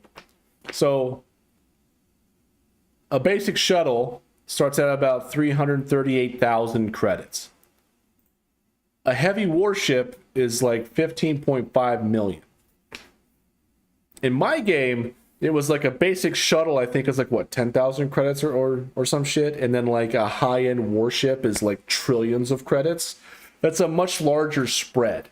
And I was looking at squishing that down. So I think I'm kind of looking at how they're doing it. I haven't played the game enough to know how much that makes sense in the span of like your ability to actually get money. But the fact that you can have your own fleet, not just one ship, but a fleet, is kind of a big deal. So that's frickin' cool.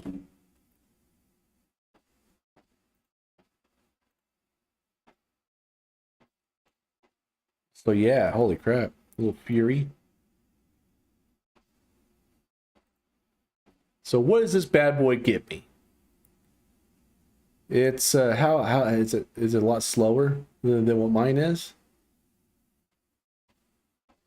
Oh, this thing is just barely slower than my current ship. So let's see, movement. Here we go. Now we can compare them side by side. Well, yeah, I'm not in the way, so that's cool. So acceleration, my ship's faster. Turning, my ship turns faster. This thing is huge though. It's got tons of outfit space. Holy shit. It's got 4 gun ports and 4 turret mounts. That's a heavy warship. In my game, like my warships have like a fuck ton of guns. Which I don't know. Maybe. Yeah, shit. Anyway, that's kind of cool. So there was a planet around here. I want to... Oh, I can't click on it. So only landable planets can be clicked on. You had seen pictures and videos of the Quark before, but this is your first time in a spaceport that is owned by them. The architecture is truly alien. Uncomfortably tall ceilings, strange colors, and walls that never quite seem to meet at the right angles. The Quark themselves are equally strange, towering above you, some nearly 3 meters tall. Their legs bend backwards at the bottom like a dog walking on its hind feet. They move gracefully and almost silently. Most of the Quark you see are dressed entirely in shades of gray, or only slight hints of color. Quark fashion seems to revolve around not color, but texture. Coarse and fine woven fabrics, patterns like lizard scales or cobblestones, and the occasional decorative fringes of a sponge-like material. Their skin is also a deep gray, sometimes with a hint of green or blue or brown beneath it, with a fine scale pattern like a reptile. But what makes their eyes startling is that they look very human, except some of them have gold or violet irises instead of green or blue or brown. They have no hair, but many are wearing small cloth caps or hoods. One of the Quark notices you gawking at them and walks over. It squats down on its haunches so that its eyes are level with your own and says, "Hello." Its voice is, hello. Its voice is deep, sounding like an accordion or the buzz of a beehive blended with the hum of a starship engine. Hello. Speaking slowly and deliberately, it says, "I think you are new here. Are you what is called a tourist?" A tourist. Let's see. No, I'm a merchant captain. I'm here to buy and sell cargo. I see. The Quark blinks slowly. Its eyelids come from the sides of its eyes instead of up and down. In an otherwise so human eye, the effect is disconcerting. Many humans have many questions when they see us, and we, the Quark, live for many lifetimes of humans, so it is not burdensome for this one to speak with you. Let's see, can you tell me about the Quark? We, the Quark, are unique of all species in the galaxy. Our species began on the moon of a great gas giant, on a planet most small, that gathered about itself very little air. We cannot step many steps on the world that the High, the Korath, the other species desire. And the worlds like our home, you cannot breathe there so thin air. For our lungs are very subtle. And we are an old race, and do not kill for sport or whimsy. So the Drak gave us the gift that we may go among the other races and settle where we please, and make friends of all, because none dare be our enemy. Holy shit, these guys are intense. That sounds badass. Because none dare be our enemy. Holy fuck. Why do none dare be your enemy? Because we are very strong, and because we speak with the Drak. Who are the Drak? The Drak are the eldest living, not the firstborn, for they are long gone, but the eldest living, and yet they are far younger than the stars. They tend and cultivate the pathway between the stars, and prune away the paths that any species could travel to make war against another. And they hold the secret of travel beyond those pathways, and give this secret only to a worthy few, so that peace may prevail. It taps its chest with one hand, signaling that the Quark are among those few. Not that the Drak are strangers to war. Planets and moons and even stars were consumed in their wars and are no more. But then they learned wisdom and have fought no more wars. Many millions of human years they live nearby, but they keep to themselves and intervene in the affairs of other races only to prevent their destruction or the use of obscene technologies of war. Whoa. So we need to buddy up with them and the Drak? Yeah, apparently. Wow. Let's see. We humans have used some rather destructive weapons against each other, and no alien species ever stepped in to put a stop to it. I'm going to say that. You have done what? Awakened the atom? There are weapons far worse than that. Consuming planets, snuffing out stars, tearing the flesh of space and time itself. Weapons of chaos, I pray your reckless race cannot yet even conceive of. These things will attract the attention of the Drac, because they nearly destroyed this galaxy once and must not be allowed to do so again. Well, if there are technologies that dangerous out there, I hope the Drac do continue to succeed in keeping them from being used. I hope so too, human. The Quark stands up, towering over you once again. As long as you are a seeker of peace, you are most welcome on our worlds at any time. It bows to you. You are not sure that if that is a Quark gesture too, or if it is simply imitating a human custom, but you bow in return. And the Quark walks quietly away. Wow. Okay. This is a small Quark outpost, which you suspect was built mostly to keep an eye on Terrased Corporation and their alien-influenced research on the planet below. Like most Quark worlds, the gravity is much too low here for it to be a feasible human colony, and although there is an atmosphere, it's too thin for a human being to breathe. Supposedly, the Quark have lungs designed for continuous one-way airflow, like a bird's lungs, rather than the ordinary in and out flow of human lungs. This is what enables them to survive on low gravity, low atmosphere worlds. Well, that's pretty freaking metal. That's awesome. Cool. Trading.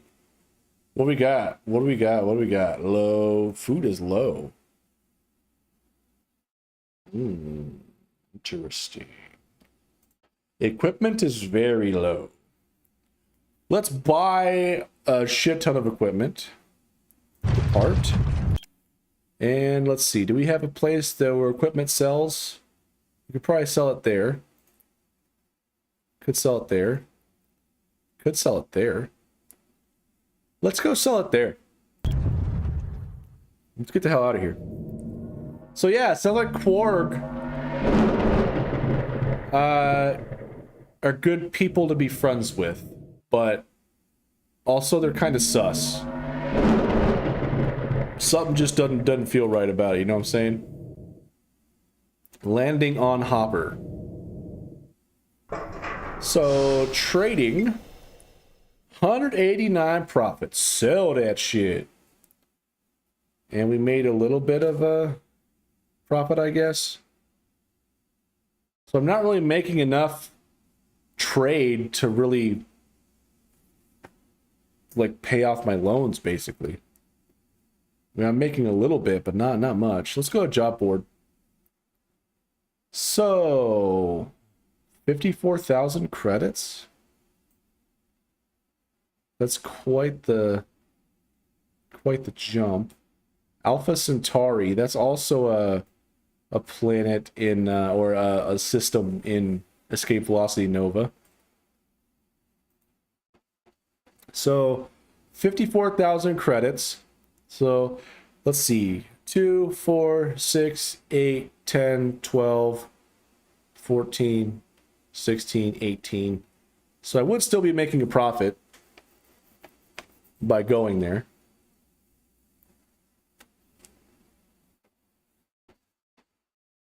So yeah, I could do that one. There's a rush delivery.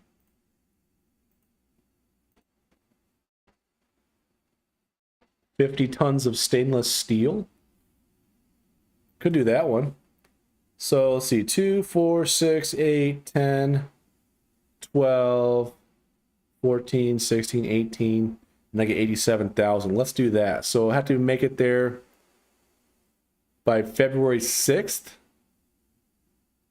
I don't think that gives me that should give me enough time to get there. Let's accept it. All right. Let's go ahead and make our way over here. Whoa, what the hell was that? That's cool.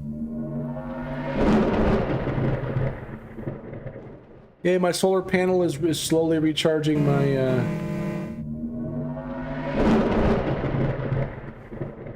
I think it was anyway.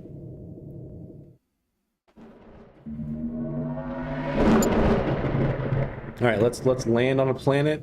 Landing on Oblivion. That doesn't sound very good. Why the fuck would you name a planet that? Okay, cool. Let's get a map here. Oh wait, I guess I already have it.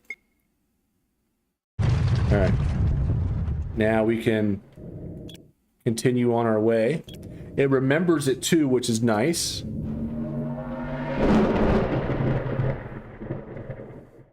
So what the hell?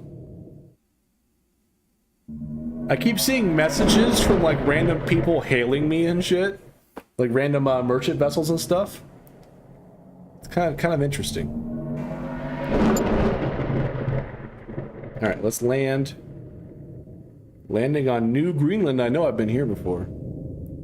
I think this is where I started. Or no, this is one of the places I started from. I think I started on this one. Ruticulous. That's a mouthful to say. Alright, rush delivery. Go, go, go, go! 31st, we still got a few days to get there, which is cool.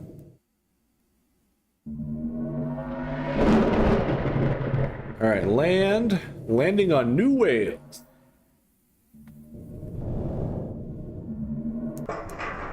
You drop off your cargo and collect your payment. Hell yeah, we got more money. More money, more money. Okay, let's see. Job board. I guess we're gonna do some of these, more of these jobs. They're actually good money. Let's see. Filter out missions with a deadline. Filter out missions you can't accept. Sort direction. Interesting. Okay. So 36,000, 21,000, 61,000. I don't even know where the hell that is. 14,000, 16,000. Remembrance Day celebration, rush delivery. 34,000, 41,000. Not really much lucrative jobs here. I mean, this one's got the biggest payout, but it's fucking, I don't know where the, I don't know how to get over there. I mean, I assume it's just a jump over from there, but you don't fucking know. Oh, man. Tell you what. Let's take Sabik.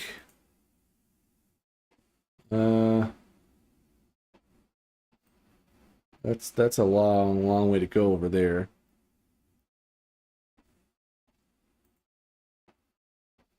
That's not too far away. We could do that. It just gives us an excuse to go over here. There's no outfitter there, though. So let's take it. And then we'll jump twice. And then we'll land, hit the outfitter, grab a map, and then finish up our journey. Why am I not jumping? What the fuck? That's not where I wanted to go. It just jumped to a random ass planet. That was weird.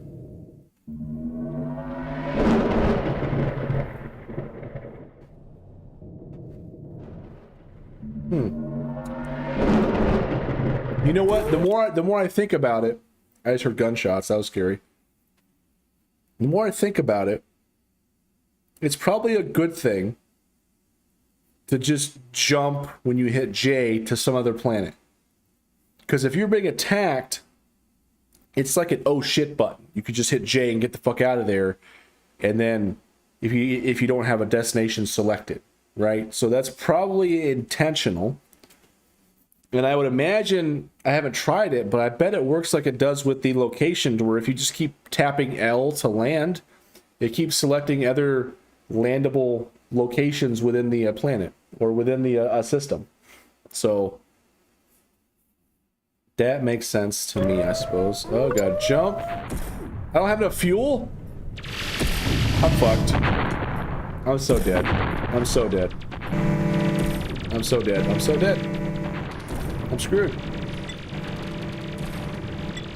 There's a bunch of merchants. There's a bunch of pirates. And I got no fuel. Let's go land somewhere. Oh, it's just... Huh. I'll gladly sacrifice you for the undying tradition of destroying oppressors for a living. What the heck? Please take my cargo and leave me alone. Oh boy. Here we go. Land, land, land! Land! Thank you. Okay, outfitter. Give me a map. And... okay, so let's go out here. That did not give me any fucking information. Come on. Jump. Get out of here. Go, go, go. There's baddies. Okay, we're landing.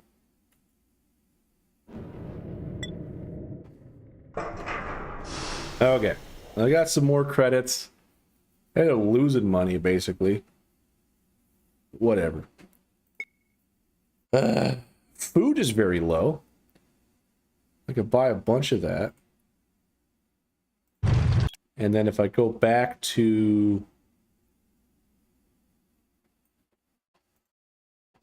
I could sell a bunch there. Let's do it. Cool. So yeah, I wonder what it's going to be like once I get enough money to have like a fleet. And I wonder, it seems like the combat is super fast paced. Which, I don't know, I like the combat to be a little slower. Have some strategy. But then again, it might just be because I'm just being like hopelessly outmatched by ships and stuff. I'm just dying so fast because I have a beginner ship. So, I don't know. Let's sell all of that. That didn't even make enough fucking money to be worth it. So with this loan dealio with this fucking bank, this is being a pain in the ass. I'm gonna pay another 100K. There. Now I got 1336 daily payment. That's gonna ease that burden a little bit. But yeah, trading. Let's see. What other jobs do we have? Don't even know how to get over there. I mean, that's like 3 jumps away. Could be worth it. That's way fucking far away. Not even worth it. Eh.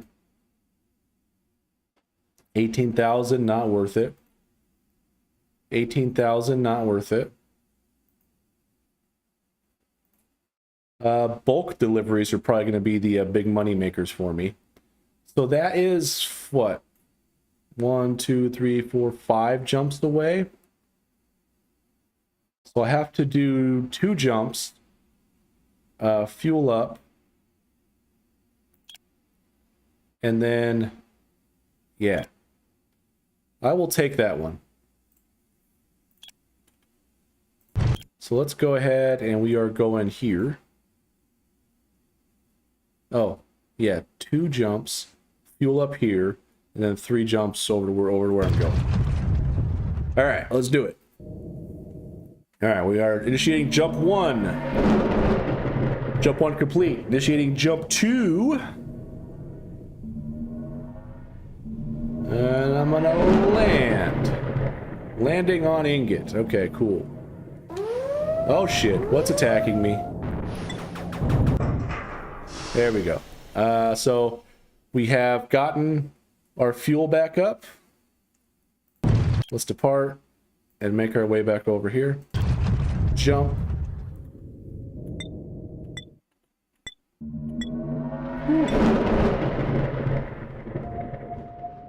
I'm being scanned, huh? I do like the sound it makes when you're being scanned. Like Escape Velocity Nova kind of had that. A ship would just kind of fly around you, and then, you know, they would sometimes they would send you an alert saying, "Hey, prepare to be scanned," but they wouldn't. I don't know. It was that's just a nice touch. All right, so we're making profit again. Job board. Do we have any bulk delivery? 37,000 credits for what, 6 jumps?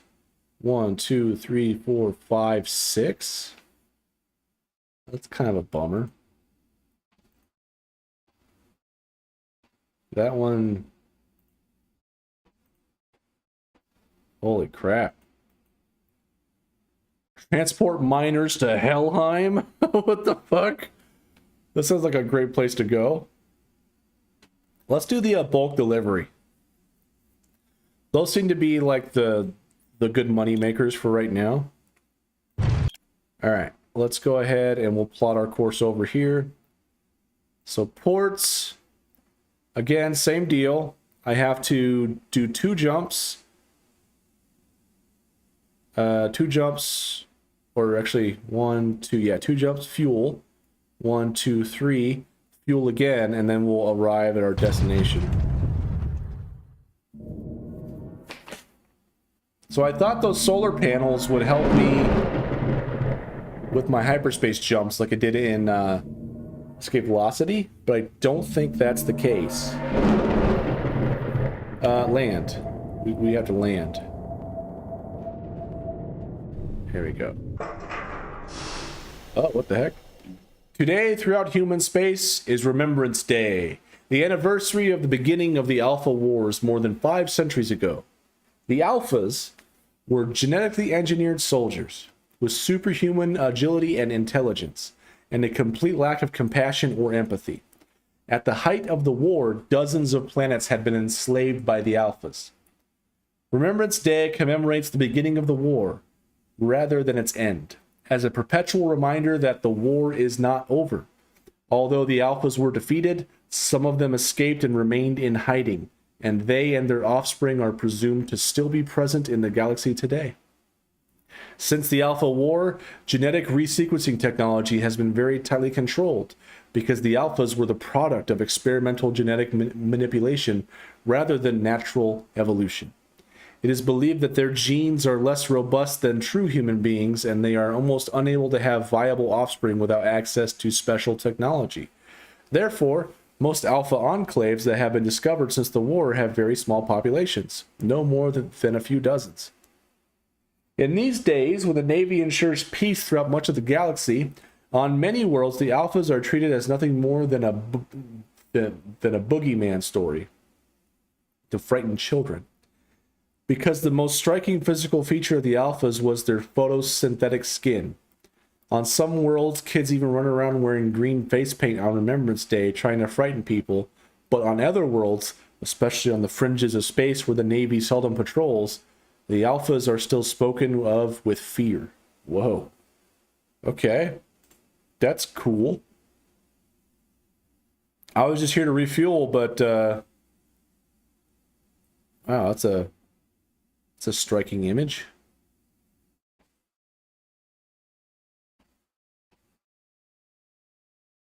I wonder if this game has any like AI generated art. I would imagine it would have to be. Like how much, imagine how much art you have to do for every freaking planet, world, star system, like all that stuff. That'd be nuts. It's kind of like a thing I'm thinking of, you know, with my game. How am I going to do all the art? Because right now I'm just hand drawing my shit.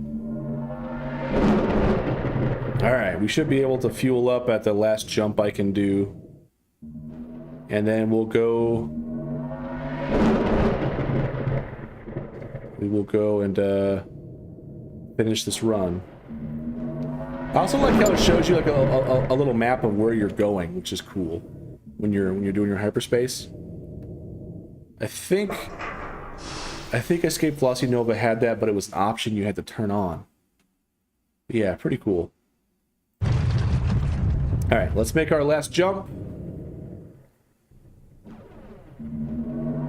There we go. And land. Landing on Geyser. Let's get this thing done. Boom! We got paid. 173,000 credits. We're making money. Bulk delivery to New Kansas. I was just fucking over there. Come on. All right. So 1, 2, 3, 4, 5, 6. And everywhere I can stop for fuel. So that's good. Da, da, da, da, da, da, da, da, da, da. All right. So yeah, we will take this mission.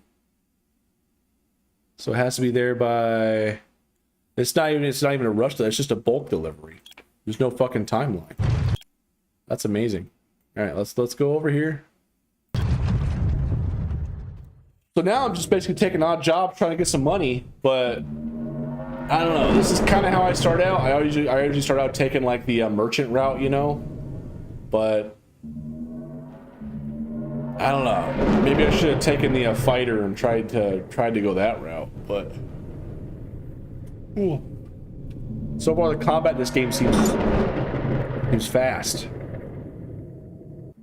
Okay, we're gonna go ahead and land and refuel at New Wales, which is a Republic world. We are refueled, departing. We're going to continue our jump spree here. Ah, yeah. Merchant ship cautious pages. So one thing I kind of like about this game is it seems like every star system you go to, there's like a general chat. And it seems like most of the merchant ships are just spouting off random shit. Like I'm half expecting to find a star system called the Barons, and it's just like spouting off Chuck Norris jokes. Oh my god. Okay, I got money. I'm back up to I'm over 200,000 again. Amazing. So let's see. So I need to find, like, I don't know.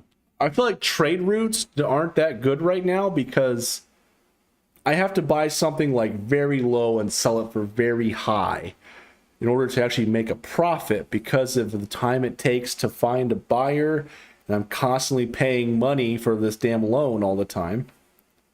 So I think job board is the best way to go about it currently. So this is what, 1, 2, 3, 4, 5, 6, 7 jumps away. This will pay 43,000. And again, I'll have to do 2 jumps, refuel,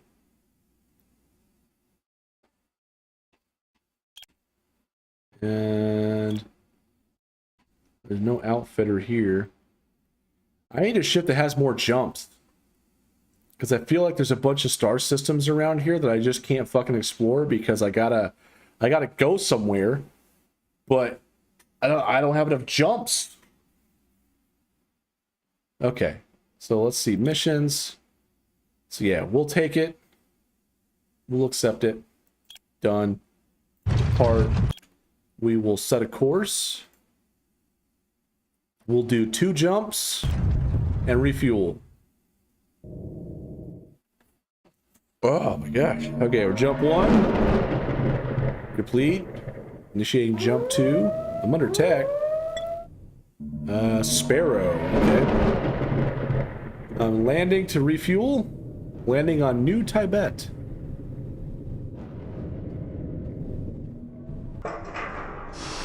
New Tibet is a world of jagged mountains and deeply shadowed valleys. I think that was a world in Escape Velocity Nova as well. I think it was in Federation space. Yeah. New Tibet is a world of jagged mountains and deeply shadowed valleys. Although it has been inhabited for centuries, in many places the terrain is so rugged that the roads cannot be built, leaving several of the smaller towns almost completely isolated. Taking advantage of this, I can't talk. Taking advantage of this isolation, several orders of Buddhist monks have built monasteries here. In the lowlands, large farms support sprawling cities full of factories, a striking contrast to the simplicity and isolation of the mountain villages. That's sounds awesome and beautiful. I would love to be out there. All right, we will continue our jumpathon. Jumping to the way system. And is there any ships and stuff out here? Alright, we got one more jump and then we should be able to refuel. Going to the Caus Borealis system. Or is it Caus? Caus, I guess? Under attack by a sparrow named Foulguard. Did a little bit of damage to me. Alright, we are refueled. We will initiate jump. And I think we should be making it to our destination here soon.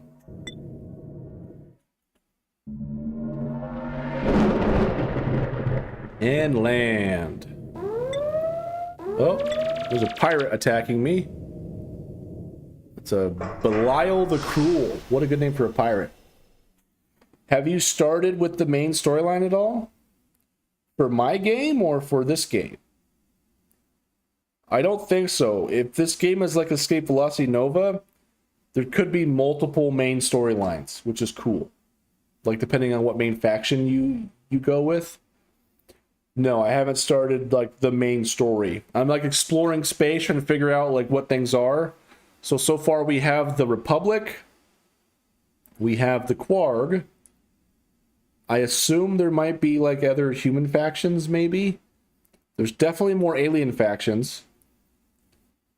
Hey, James, how are you? Just playing, just doing some market research, playing a game that honestly makes me think, why should I make my game at all when I can just play this? So, yeah. Cool. So we're back up to almost 250,000 credits now. Let's see what the job board is. I'm doing okay. How about you? Sorry for joining so late. Nah, it's fine. I'm only going to be streaming for a little bit longer anyway. Sundays are usually always a short stream. I got probably about 45 more minutes and then I'll call it a night, but yeah. Okay, I was just looking into it for you. Oh, cool. Appreciate it. So let's see, job board. Let's do another job. There are no bulk deliveries here. Is there an outfitter? So we got some unexplored planets out here. I'm just going to go and just raw dog it. Let's just go explore. I just got attacked by a pirate on the way here. New Portland. Okay. Oh boy, pirate. Sparrow named Violent Pain. Oh god, there's multiple. Dude, you kidding me? The guy one-shot me. What the fuck hit me? Dark Beast. I just lost a few credits.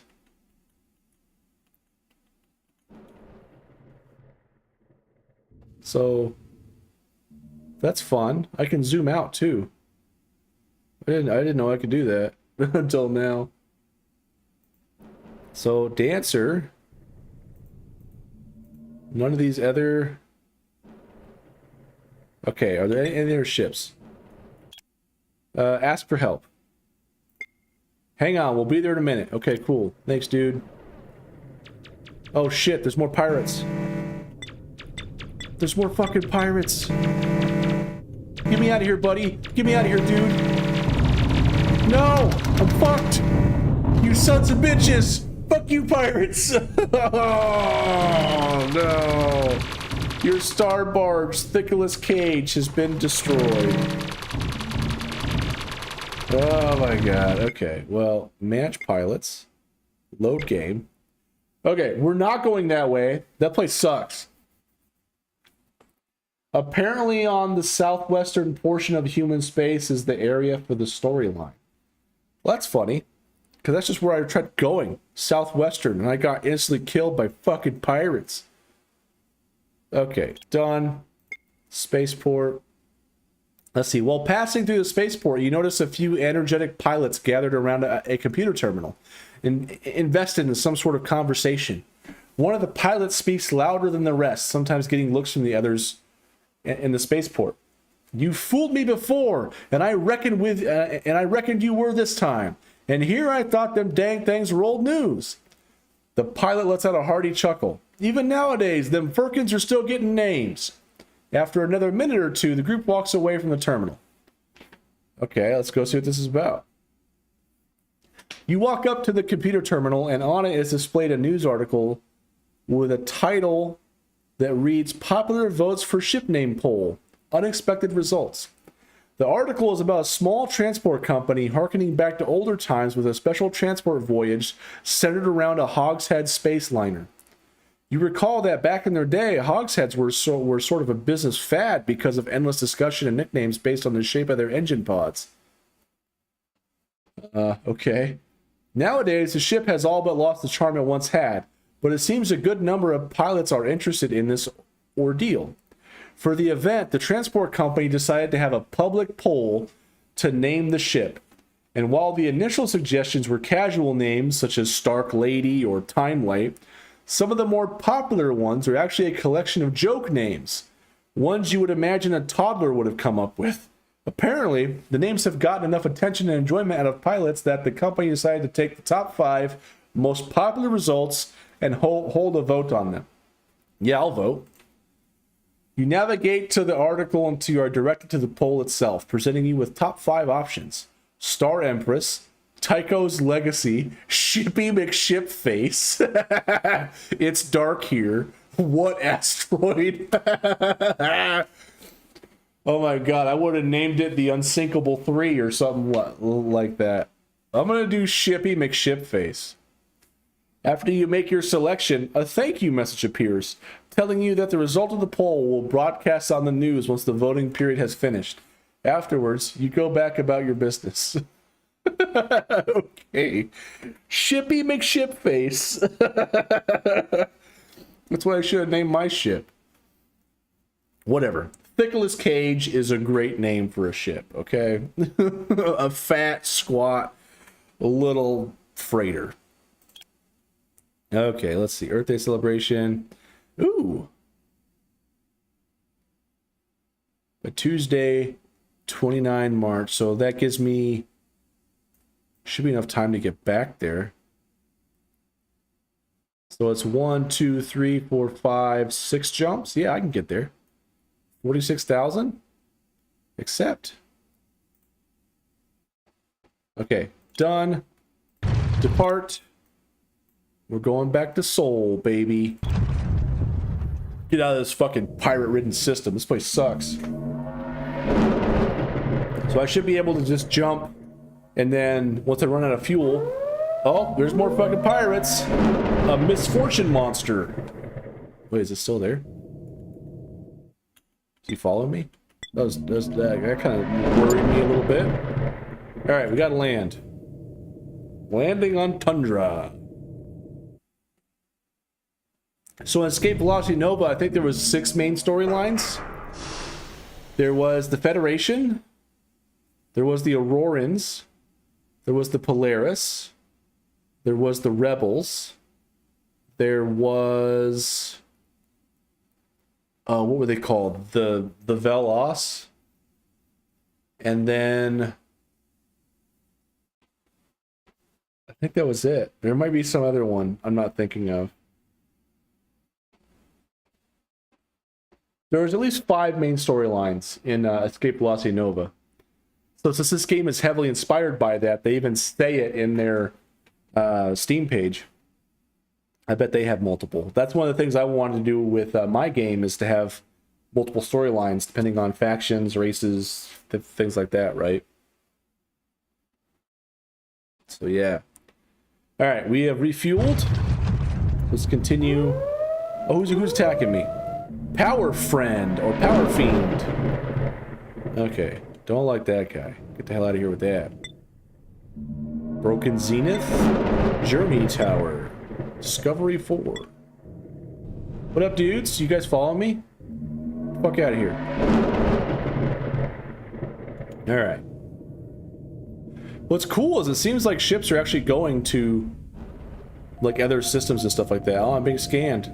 Oh no. Spaceport workers already festively dressed for Earth Day. Remove the cargo of sailcloth from your ship and hand you your payment of 46,000 something credits. Fuck yeah. Look at that. We're almost at 300,000. So, outfitter. What do I gotta do to be able to just generate more shit? Like more boost juice, you know what I'm saying? More hyperdrive stuff. What do I gotta have for that? So that's energy. Let's see. Where do I have it here? That's fuel capacity. So we need something that gives fuel. Fuel pod. Outfit space needed 8. And adds another jump. Okay. Well, shit. Cargo scanner. Ooh, cargo scanner. That could be fun. Outfit scanner, asteroid scanner. See, this is a lot of stuff I'm thinking of, like adding to my game, like various upgrades and stuff that give you various benefits. I already got that. All right, let's go to job board. Actually, you know what? No, let's go to spaceport. Among the bustle of the spaceport, one figure catches your attention. A woman stands alone on the passageway with a bubble of space around her that is maintained by sheer force of personality. She doesn't seem to be saying anything, at least. As you get closer, you notice a large package at her feet. Something about you catches her attention, and she looks you in the eye and beckons.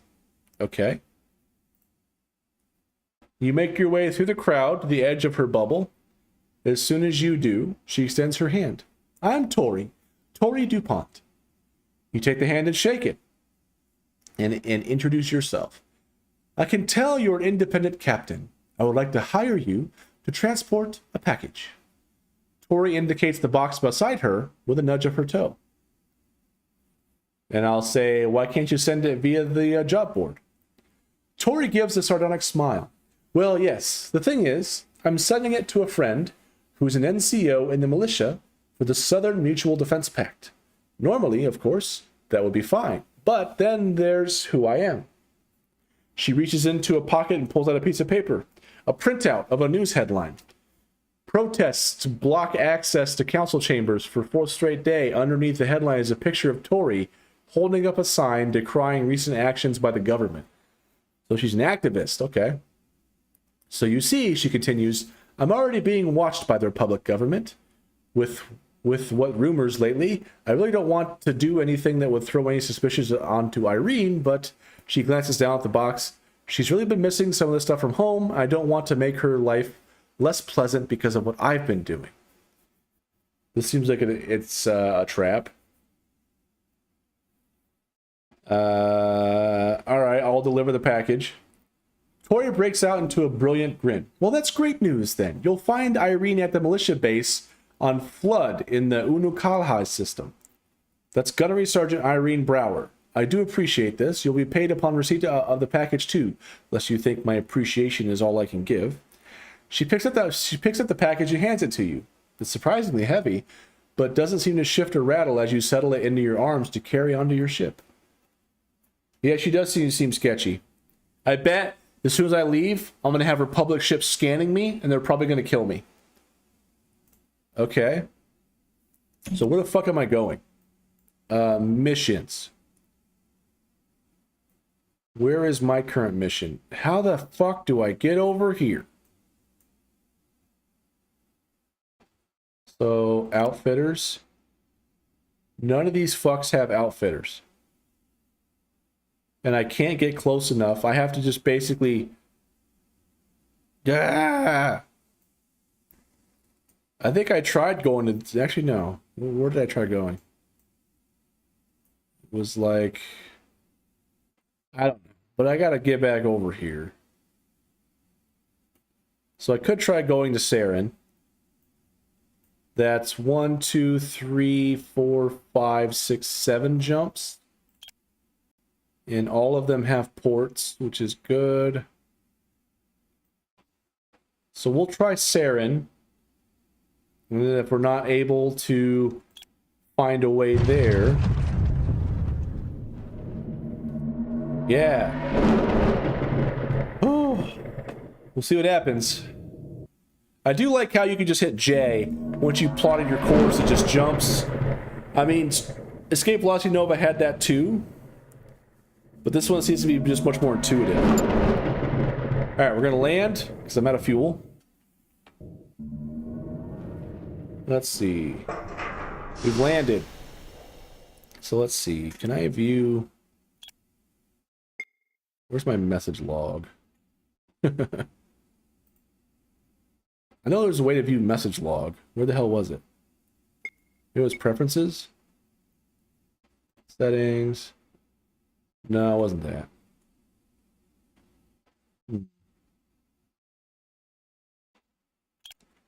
Maybe it was the map.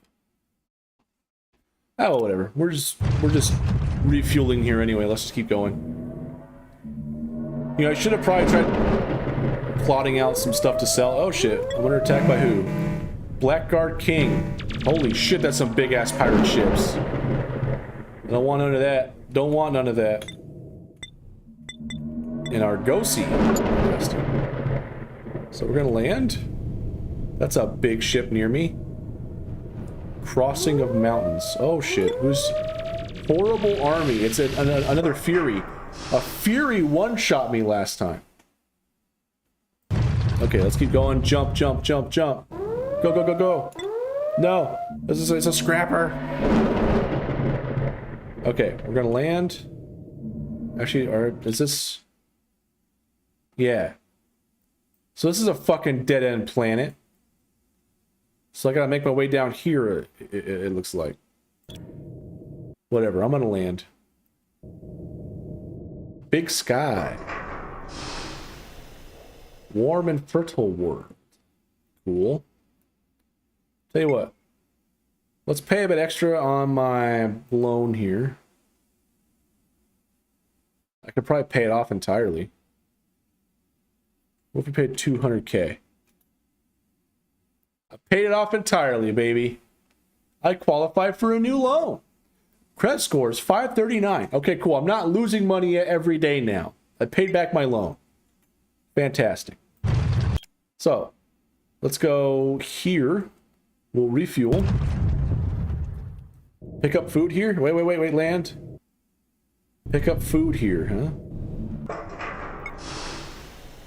Oh. Are you looking up trade routes for me? Hell yeah. Buy all. Okay. So, what do we have over here? Food.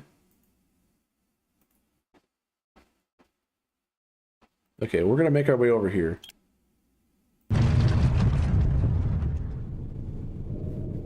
Hell yeah. Alright, we're just going to do 2 jumps. Oh, we're already being attacked. Tomb of Poison. I love how pirates always have, like, brutal-ass names. Oh, fuck.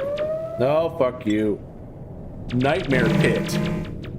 Oh my god, so many of these bastards. Okay. I don't want to sell my food yet. But, I do want to go over here. Okay, we have pirates attacking. Conqueror. Oh, there's some militia. Hell yeah.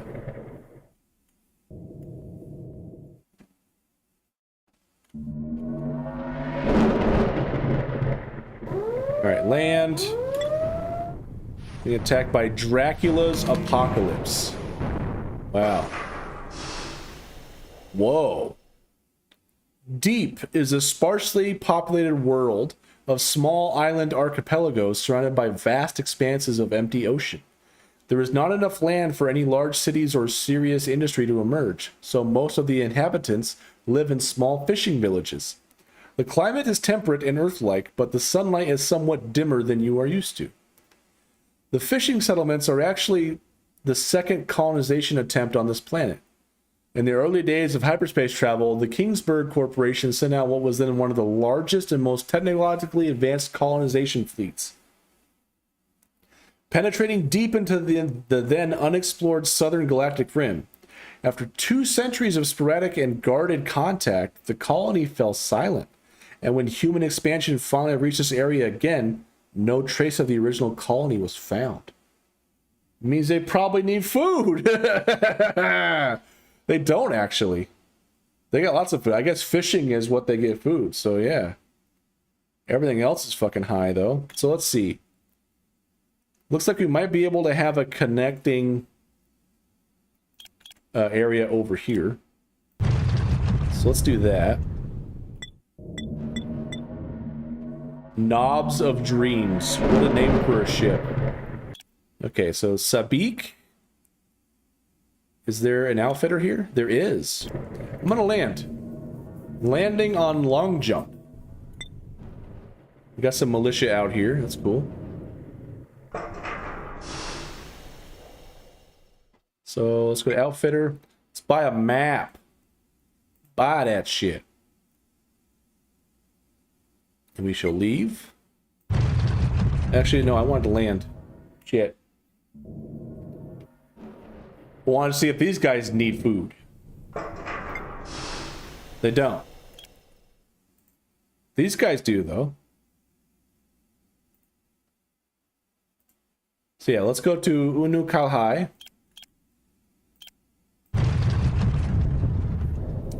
So I do like how they have the menus and stuff set up. I think that's a very nice touch. Oh, fuck. There's no... I said I was being attacked, but... Okay. You arrive at the militia base on Flood in the Unu Kalhai system, and ask at the gate for Gunnery Sergeant Irene Brower. After a few minutes, a compact young woman with a close-cropped blonde hair appears and walks over. When she sees the package at your feet, her face splits into a lopsided grin, and her steps quicken. I see you brought me a package. This must be from Tori. She said she was sending something. You nod, introduce yourself, and briefly recount your meeting with her friend on Earth. Irene laughs. Yep, that's her. Well, thank you so much for bringing this. She hefts the heavy box with no apparent effort, gives you a firm nod, and turns to head back in the base. Before going more than 3 steps, she stops and turns back to you. Oh, sorry, I'll authorize your payment as soon as I get back to my room. I don't have it with me. Sure enough, less than 5 minutes later, your communicator bleeps and reports that 15,000 credits, that's it? Whatever. Whatever. Trading. Wow. I'm going to make a profit of 12. That's not even worth it. You know, the intro guy did tell me that, like, the fringe worlds have lots of food, but the core worlds don't. So, maybe I should bring this shit back to the core. Let's hit the spaceport. As you're walking around the spaceport, you see that more than a few pilots are watching the news on nearby displays. There are mixed emotions amongst the crowd, some pilots having a good laugh, while others seem disappointed or even confused. You aren't sure what this is about until, lo and behold, the result of that Hogshead naming poll from a while ago is clearly shown on the display. Shippy McShipface. You can't say that it's all that much worse than some of the names you've heard pirates give their ships before, but it still seems silly that the transport company is actually going through with the name. All of these hype discussions around hogsheads in the past gave them a brief but strong popularity among transport organizations looking to grab the average passenger's attention. In the end, the company responsible for this naming poll got what they wanted, and a little bit of the hogshead spirit has been brought back along with the interest of several pilots. Perhaps the name Shippy McShipface is fitting after all. Oh my god. Shippy McShipface. Oh man, that's great. So I don't know. I'll just depart here. Actually, job board. Do we have anything that takes us back to? I guess I have a little bit of space. I can bring passengers. Look, bring a tourist to Earth. 21,000 credits. Only 1 ton. Accept mission. Let's head our happy ass back to Earth. And then I should be able to sell a bunch of that fucking food. So let's make our way. Is there any places? So I have to make 2 jumps and then refuel, or else I'm fucked. Alright, we are jumping. First jump done, doing second jump. And second jump is complete. We're gonna land and refuel. Because we've only got like a 3 capacity basically. Alright, we are going to continue. So 1, 2, 3, that should get us through to where we can refuel next. Let's jump out of here. Seems like lots of Chinese names in this part of the world, or part of the galaxy, which is cool. Huangya, Bolt Oceans, Arrow Prince, yeah.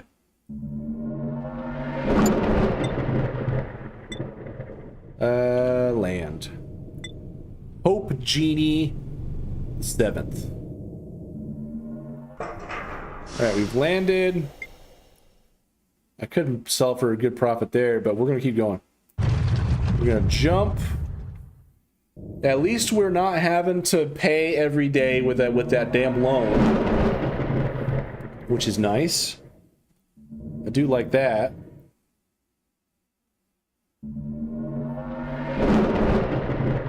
All right.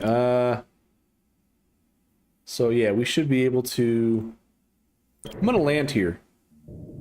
I want to see if I can get a map from here. They'll give me some more info about surrounding planets. Landing on New Austria. Alright, there is no outfitter. I thought there was. Whatever. Let's just jump. Jump out of here.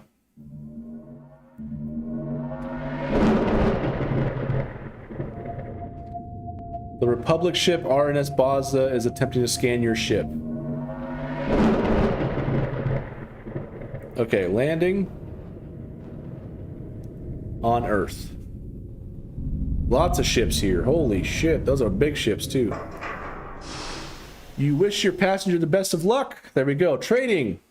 Oh, hell yeah. Massive profit. Holy shit, sell all? Look at that. Even that wasn't that much of a profit, to be honest. Maybe if I had like way more ships, it might be worth it, but I don't know. Spaceport. Nothing in Spaceport. Job board. Large rush delivery. 92,000 credits?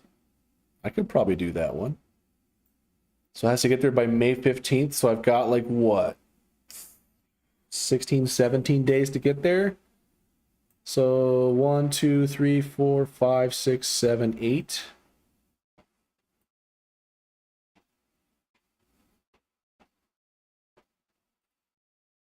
So that should give me plenty of time.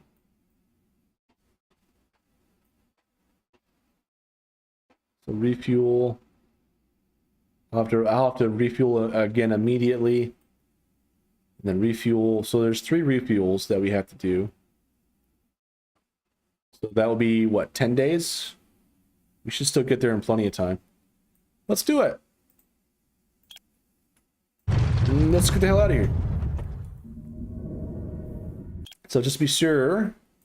1, 2... Oh, wait, we're jumping. I want to actually... Here. So 1, 2, 3. Refuel. 1. We're going to refuel there because these places don't have refuels. Then we'll have to refuel. Okay.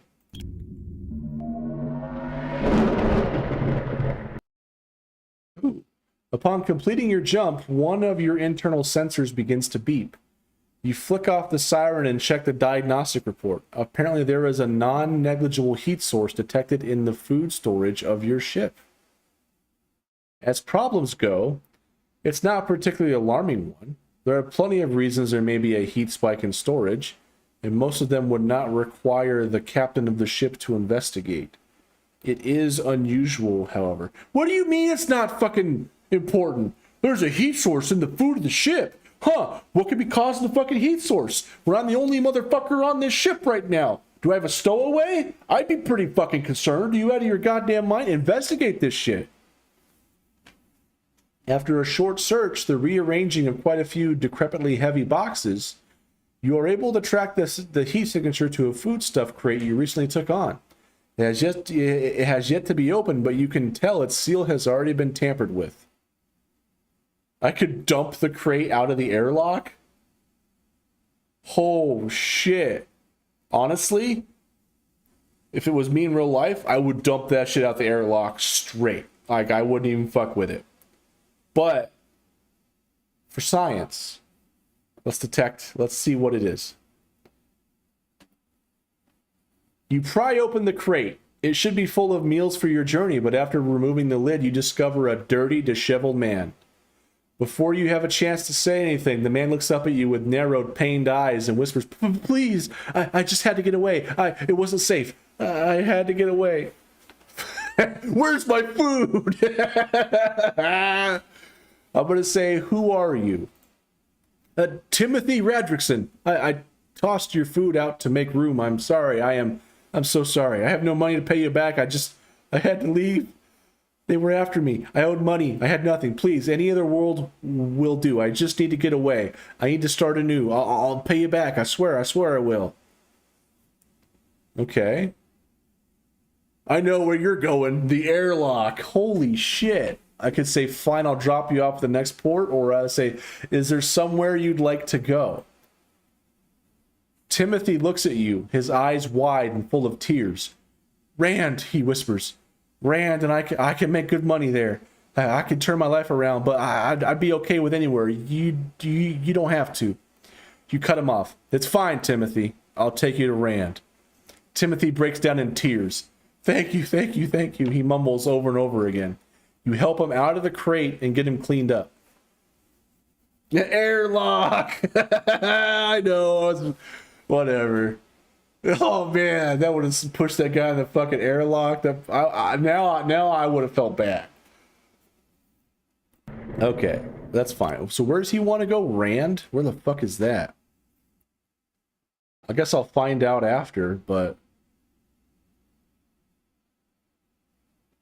Yeah, okay, so we got 2 more jumps to make and then we refuel.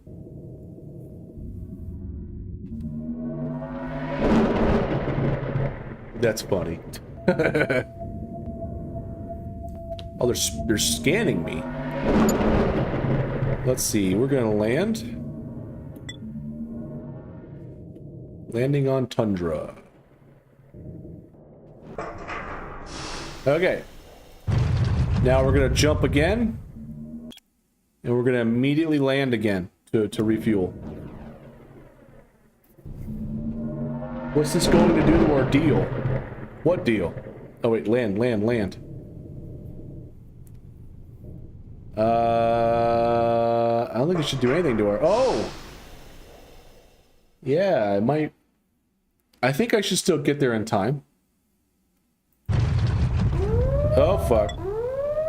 Furious Ragnar. Yeah, oh god, Endless Chamber. Oh shit, they're after me. Oh god, go. Get your bitch ass out of here. Go, what are you doing?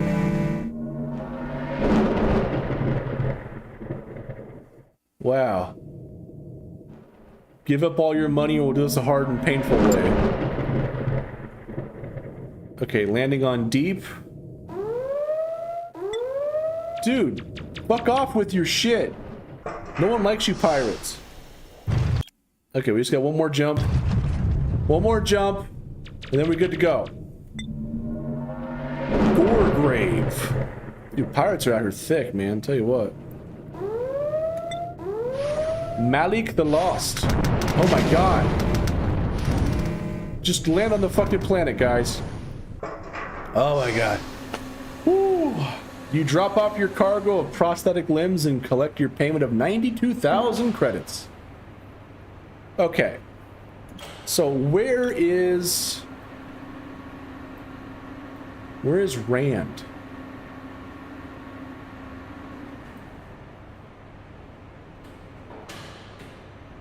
Look over here. You found a man named Timothy in your ship stowed away in a foodstuff crate. He would like you to bring him to Rand in the Zeta Aquila system where he can find work. Okay. So 1, 2, 3, 4, 5, 6, 7, 8. 8 jumps to get out there. So what do they need? Food. They pay big for food. The food's pretty fucking cheap here. So let's do a little bit of trading. Buy all the food. We'll depart. We'll go to Zeta Aquila. So we're gonna make one jump and then refuel. Hopefully we don't get fucking robbed or something on the way. Land.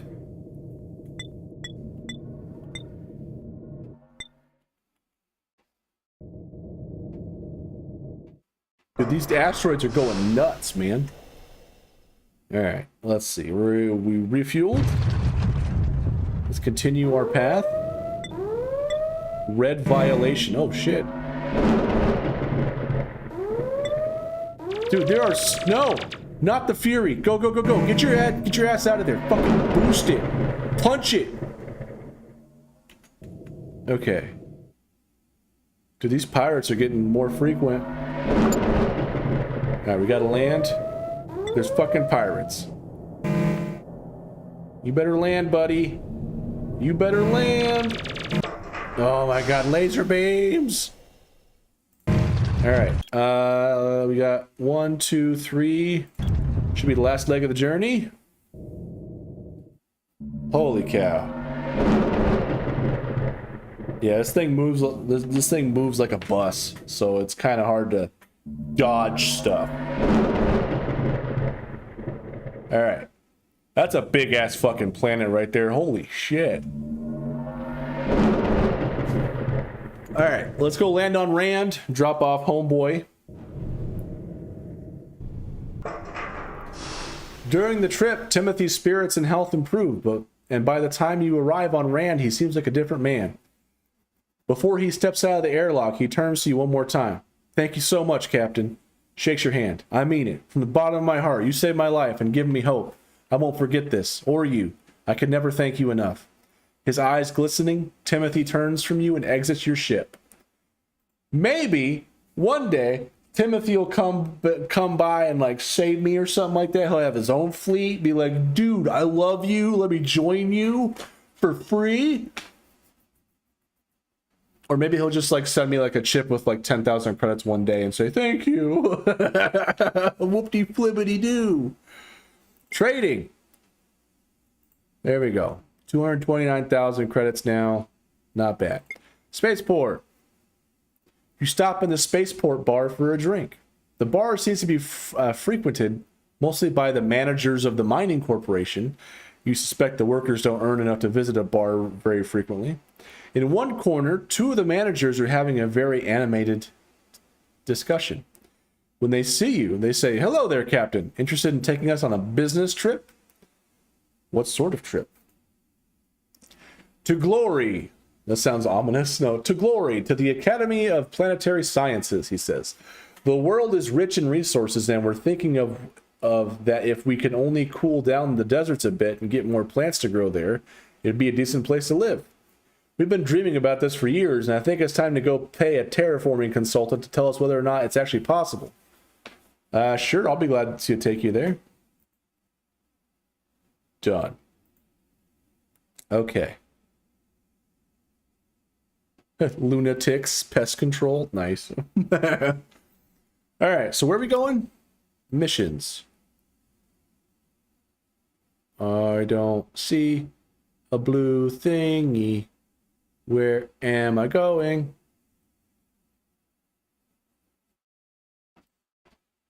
I hate being colorblind. Here. So, what do they need? Plastic, heavy metals.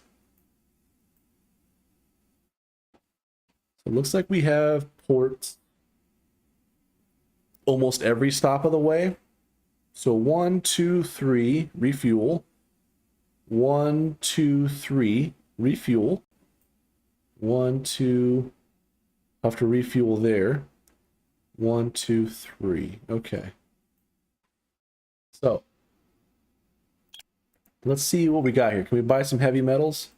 Very low. This is meant to be. We're gonna buy all that we can fit. And we're gonna depart. We're gonna set a course. We already did. Look at us, we're badasses. So we can jump and then we'll go refuel once we run out of fuel.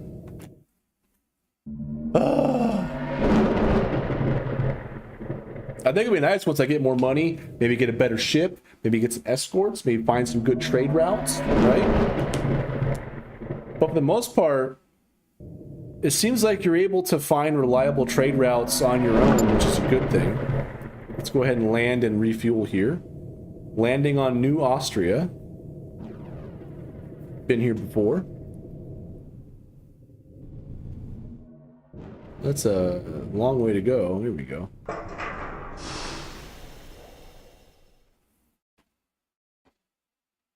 All right, so we've done that. Let's depart. Let's jump. So this one, 1, 2, 3. Okay. So we'll just do our normal jumps. We'll refuel at the end of it. Now that we're in the core system world, you know, we shouldn't be attacked by pirates as much. Man, I am hungry. I think this is gonna be my last mission for the night. I'm having a blast playing this though. This is no shit. This is good enough where it's like making me think, what's the point of even making my game? To be honest. But I have a unique story that I want to tell with my game that in my head is really fucking awesome. And I think if I play it right, it could be a really good game still anyway. Yeah, okay. We refueled. So we gotta do 1, 2 jumps and then refuel. So jump.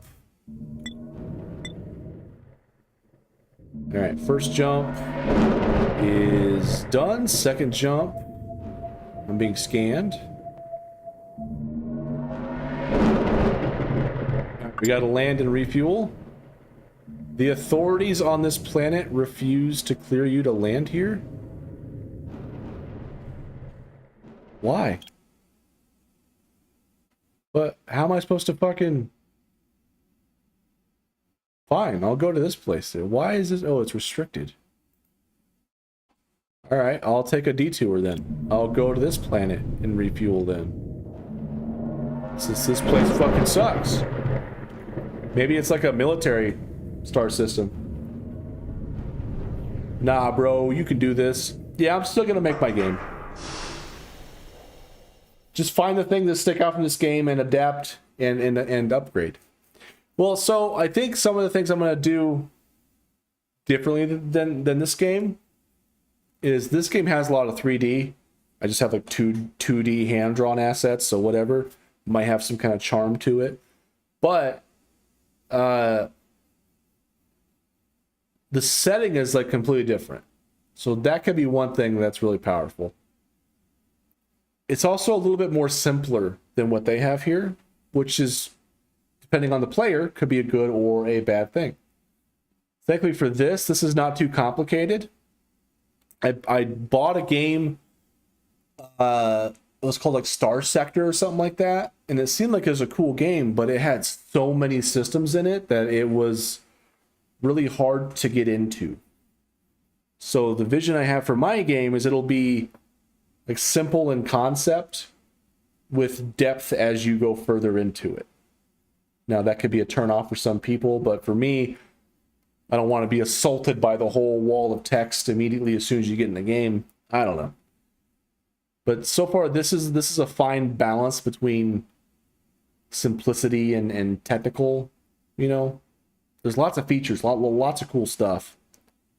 I wonder how they did the art. It's beautiful. It's really immersive. One problem I was trying to figure out how to solve for my game was how to make people read this text. Because on my game, no one fucking reads it, and I don't even read it. But this game, I find myself reading the text, and a big part of it is because of the pictures. So if I find good images that I can use for each world, I think long term I might have to hire an artist. I don't know. Maybe I'll get my buddy Weller to help me out. See if I can pay him on a per thing basis or something. I don't know. But yeah, so that's cool. So we are refueled. Now we should be able to continue on to Glory in the Wazen system. But while we're here, let's buy a map. We haven't been out here yet. All right, let's jump. I'm being scanned. Okay. It's kind of cool reading these messages that appear.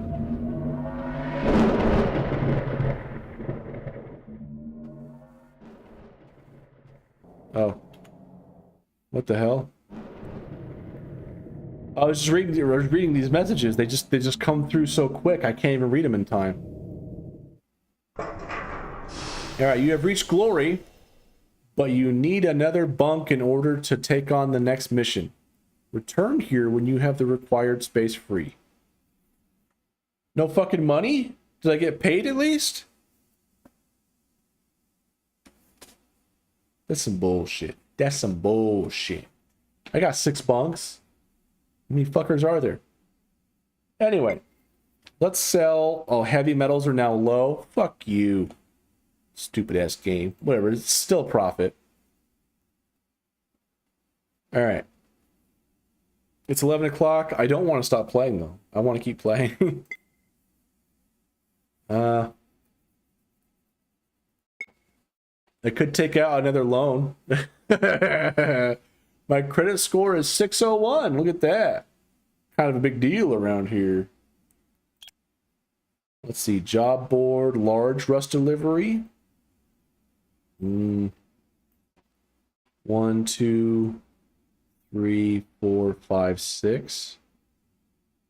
So it has to make it there in 12 days. So 1, 2, 3. Got to refuel. That's 4, 5, 6. Got to refuel. That's 7, 8, 9. I should be able to make it. And I get to explore some new space.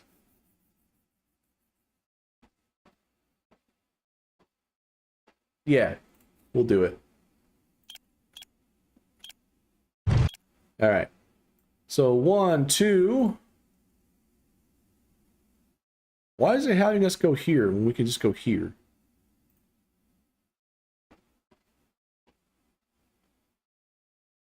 So Triton Station is restricted. That's fine.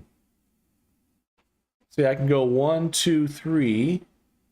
Oh, wait, 1, 2, 3, refuel, 1, 2, 3. And make it there in a short amount of time. I could also go through fact. So 1. Why does it not have me go through there? It has me go way the fuck out here for some reason. 2, 3, 4, 5, 6. I'll take that route. Let's do that. But yeah, what do you guys think of this game? I'm gonna play it some more. I don't know if it's necessarily the most interesting thing to do on stream. Oh shit! Dude, those fucking pirates just obliterated me. Okay. Maybe that's why it was having me go around.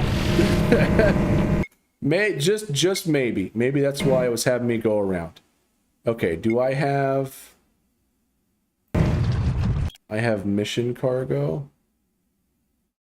So yeah, maybe it was, you know, just having me go around.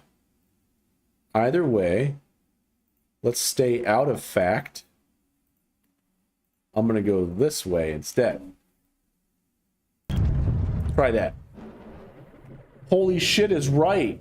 I didn't even have a chance to shit my pants. I was just dead. I didn't have any recourse at all. They're just like, no. Dead. Oh my god. And your ship is at full capacity, and it's gone. It's dead. All right, let's land. There are pirate ships here. There's also some fucking Republican bitches that are throwing down over here. Okay. We have refueled. Now we shall continue to Scythe. Jump.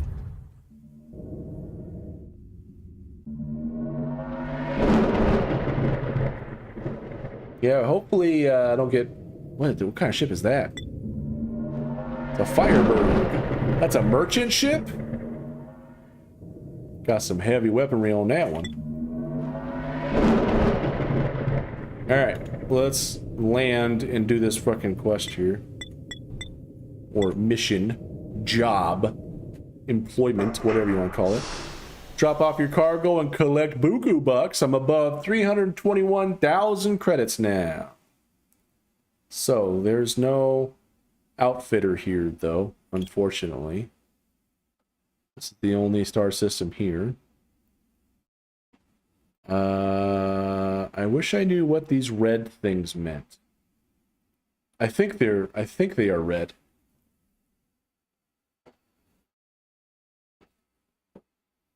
I don't know. I am red-green colorblind, so I have a hard time telling. I can't tell if it's red, yellow, or green. There could be red, yellow, green here. I wouldn't know. This one's darker, this one's lighter. I don't know what fucking color it is. And I can't zoom in. So that's fun. Well, let's go to Spaceport. Nothing there. Jobs. I don't know where the fuck that is. I know where that is. Holy shit, 120,000 credits? 50 tons of life jackets. Do you have any idea how much fucking cargo space you would need to carry 50 tons of life jackets? Holy shit. Holy crap. You need like 85 Walmarts to hold all that shit. 50 tons of life jackets. Whatever, we'll do it. So it requires 2 bunks of passenger space too. Interesting. So it says rush delivery. Has to be there by July 3rd. So it's June 13th. Can I even make it is the thing. So 1, 2, 3 would put me in the middle of fucking nowhere. I'm just going to go here. So 1 here, 2, 3, 4, refuel. That's 5. 6, 7, 8. I think I got a refuel there. Actually, hang on, wait. 1, 2, 3. Refuel here.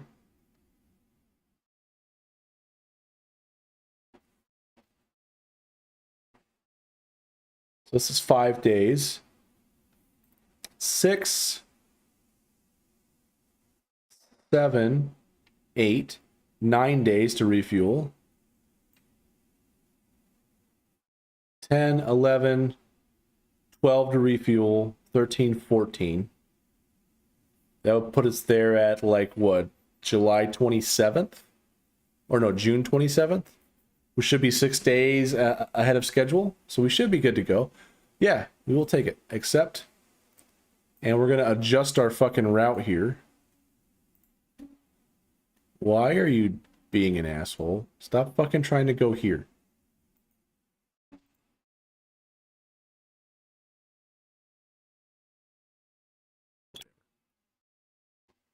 Hey, Pavel, what's up?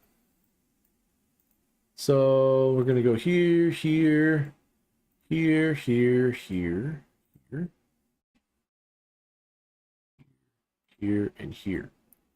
All right, so with this route, 1, 2, 3, refuel.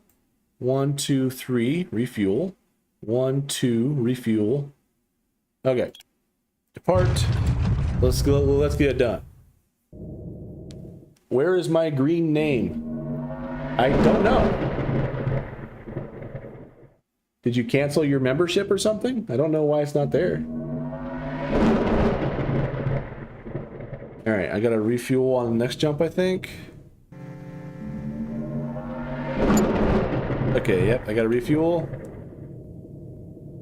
We want you for the Navy. Oh shit, I'm being under attack. Okay. Alright, let's continue our jumps.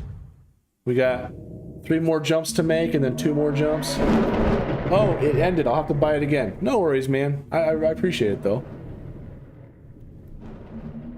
Alright, let's see. Where are we now? So 1, 2, 3. Or is it here? I don't know. We'll see. Yeah, so we got 1 more jump. There's a bunch of ships over here. Alright, we gotta land to refuel. There is a whole lot of ships over here. We refueled. Let's jump again. So we got 1, 2. And then we have to refuel on the second jump. Or else, 1.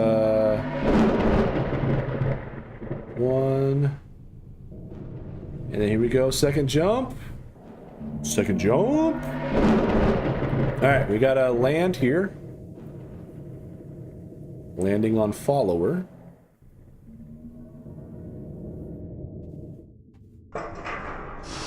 Alright, did I already buy a map from here?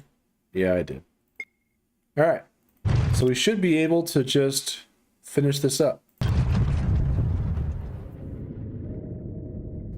And that should put us there on, what did I say, June 28th? I think we'll get through a day earlier than I anticipated. Which would be nice. There we go. Let's land. June 27th. Which I think yeah. I was right in the money. June 27th. With 6 days to spare. Another 120 credits. Biggity bam. 120,000. Perfect. So let's see. Anything in spaceport? I really have to get to bed, guys. Upon entering the spaceport, you see a young man in a laborer's clothing arguing with a woman in a flight suit. Go see what the laborer is arguing about. How soon before you can get a new ship? I mean, this ship, I think, costs like 400,000 something. So I'm still basically like, I don't know. I could probably get some escorts or something, maybe. I don't know. Or maybe I can get my own ship. I just buy it, and then I have a crew to pilot it for me, and I have a fleet. So let's go see what the laborer is arguing about. The man is nearly shouting, "Lady, I'm not trying to lowball you here. I don't have the money. That's the whole point." "I appreciate your conundrum," replies the woman, her voice clipped. "However, my policy is cash up front. Good day." She turns and walks away briskly. The man slumps down into a chair. I could leave before he notices me. I'll say, "What was that all about?"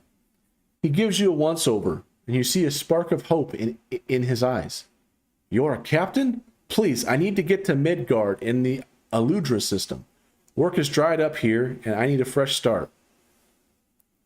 And I'll say, "Work dried up on the whole planet? This planet's messed up. Everybody likes to talk behind your back. I did a job for one of the big mining companies here, but my boss had it out for me. Told everybody I did it wrong, even though they never gave me any training at all. Then he went and put me on the place on permanent record. So yeah, sooner I get off this dump, the better." "What will you be able to pay me?" you ask. His eyes drops. "I can pay you after I earn the money. I just gotta get to Midgard to get to work, and then I'll send the money. I just want to earn a living, same as anyone." All right. "I'll be on board. There's no rush, honestly. I need a break from all this stress." He takes his luggage into your ship as you prepare for the trip. "Honestly, maybe he'll pay me back big time later. I don't know. At this point, I got a little bit of cash to spare. Let's go ahead. Where are we even going? Missions. Aludra system? You have me go to some fucking system I don't even know how to get to? You jackwagon. Okay, well, the good news is there's a fucking outfitter over here. You lucky piece of shit. There are some ships under attack. That's always fun. Not really. Get the fuck out of here.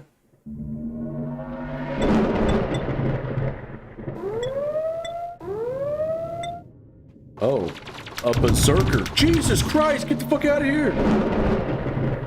All right, land, you son of a bitch. Landing on Nifel.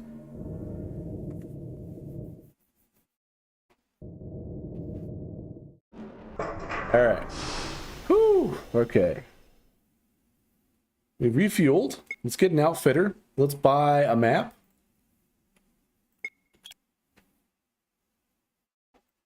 So now we can see...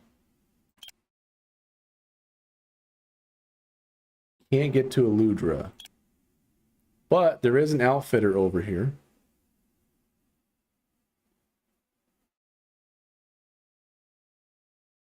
Oh, I see.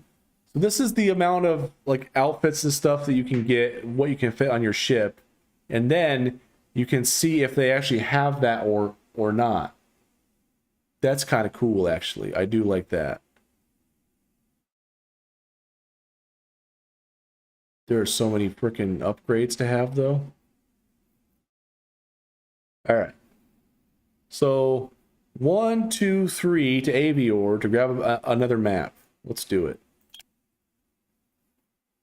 Actually, now that I know that they're there, what do they need? I could probably make a little bit of money here.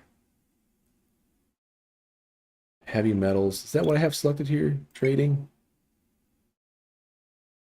So metal's very low. And a lot of shit's low. The metal's very low. So these guys need metal. Plus 109. Probably a good idea to grab some of that shit too. I'm going to buy all while I'm here. Depart. Let's go to Avior. 3 jumps away. Jump out of here.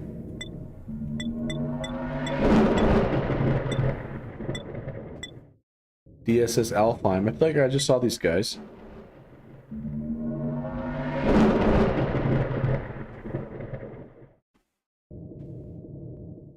Alright, no inhabited planets detected. Alright, let's land here. Let's sell our stuff for a profit, hopefully. The moment you step off your ship, you realize something is very wrong. The spaceport is eerily quiet, and a large crowd of people gathered around a video screen in the local bar.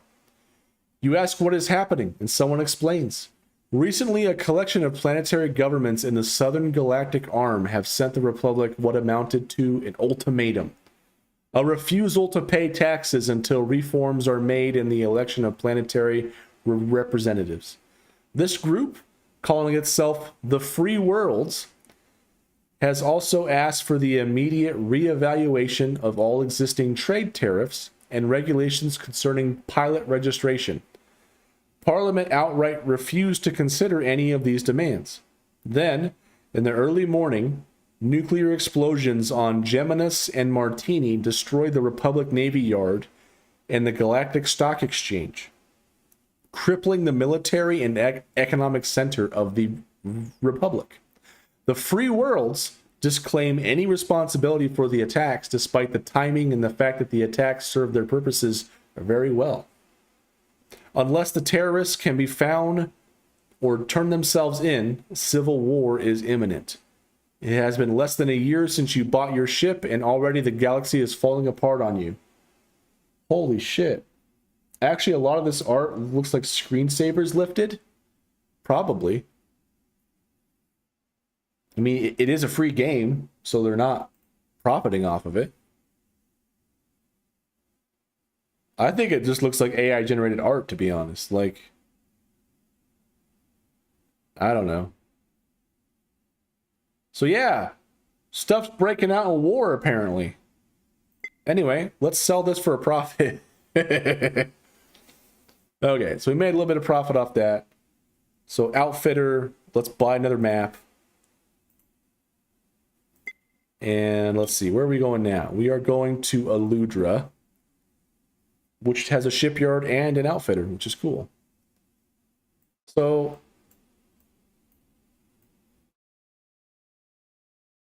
are all of these free worlds now? Republic, free worlds. So yeah, now their government is free worlds. That's really cool. I wonder if the Republic is just a bunch of fucktards, though, you know?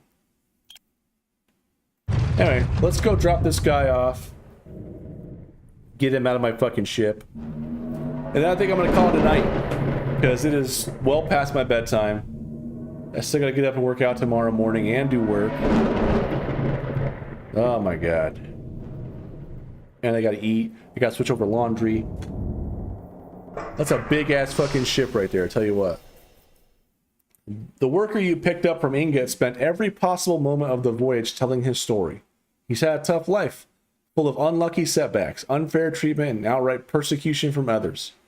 You stopped paying attention to what he was saying after a while as it went on for what felt like forever, often repeating himself. Upon arriving, he carries his bags to the lowered ramp, turns back before disembarking. Thanks for the lift. You're one of the good ones, you know. So I could say you have my bank address, right? But here's the thing. This guy's fucking deadbeat. I'm never going to get money from him ever. Because he spent every possible moment talking about all the unlucky setbacks, unfair treatment. If the whole world is out to get you, the world's probably not the problem. This guy is. And this guy's not going to give me shit. So I'm just going to be nice to him and say, here, fuck off, get off my ship. You're welcome. Better luck on this world. He bobs his head at you in farewell. I promise I'll send you the payment when I have it. Bye now. He's probably going to send me like 10,000 credits like 2 years later or some bullshit, right? Who the fuck knows? But anyway. Yeah. Outfitter. Did I already buy a map from here? I did. Trading. Electronics are very low. Luxury goods are very low. I can make a big ass profit off of that. For sure. I'm going to buy all that. Now I'm going to depart. Oh, actually, there was a spaceport here too, wasn't there? Spaceport. Spaceport. Spaceport. Shipyard. What can I buy? So I got a light freighter. A utility ship. What is this thing? It's a city ship?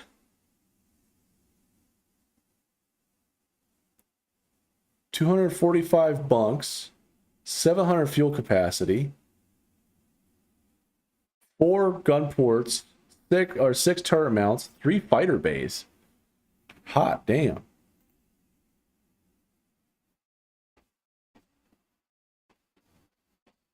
This one has 170 tons of cargo, 530 tons. These are big ass ships and they don't really have much. A fighter. Fighters do not come equipped with a hyperdrive. You cannot carry a fighter unless you have a ship in your fleet with a fighter bay.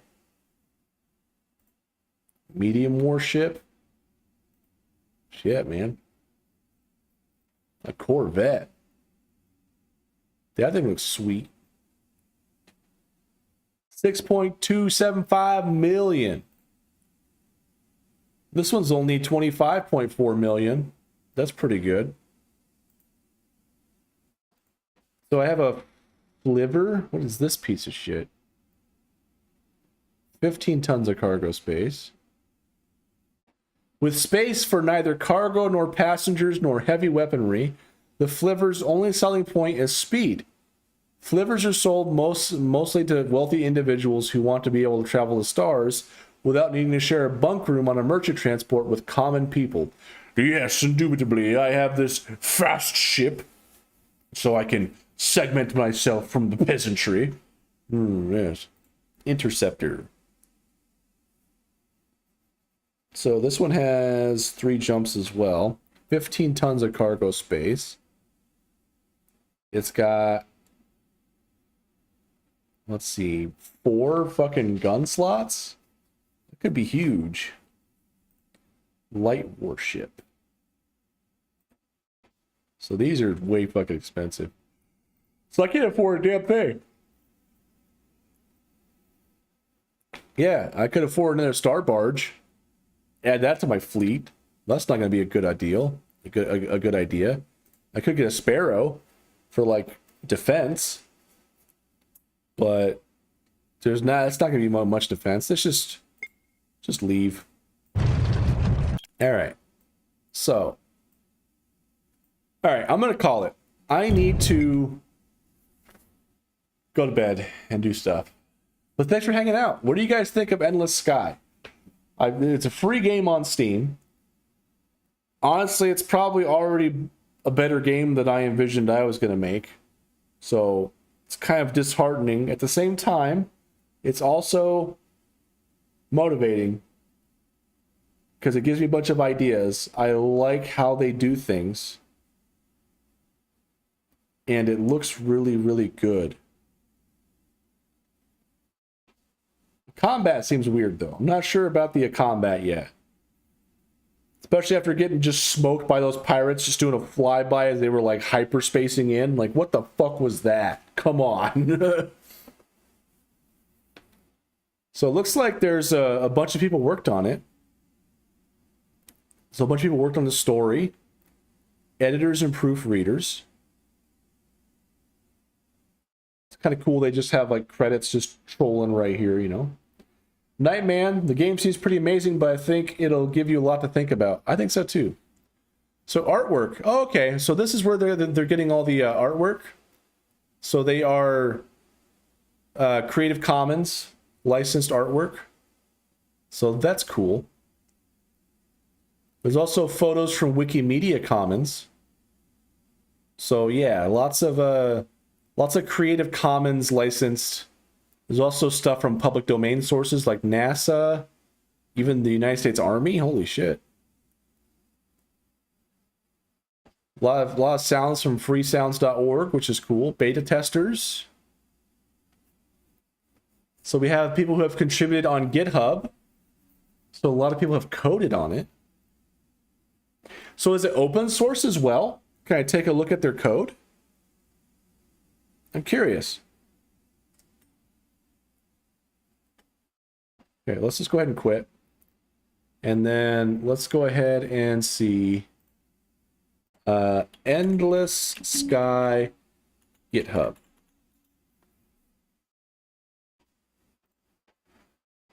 It is open source. Whoa. That's cool.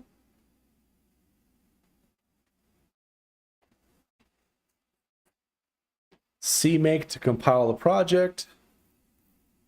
Okay, I've used that before.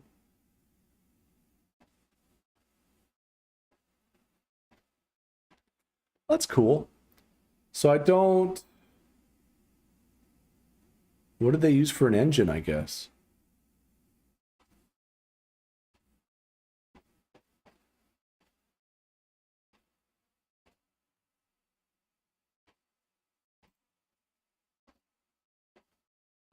So yeah, public license, cool, good stuff there. What's a VC package? I don't know. It's probably some sort of C language, if it's using CMake. Source. Oh, C++. Okay. Interesting. So cool. Anyway. Thanks for hanging out. I appreciate it. I think next week, or I guess this week now, because this is the end of the weekend, I'm gonna try to work on my game some more. I've done a lot of thinking about how I'm gonna handle some stuff, and this has given me some more to think on. But yeah, anyway, thanks for hanging out. I appreciate it, and I will see you guys next time. Peace.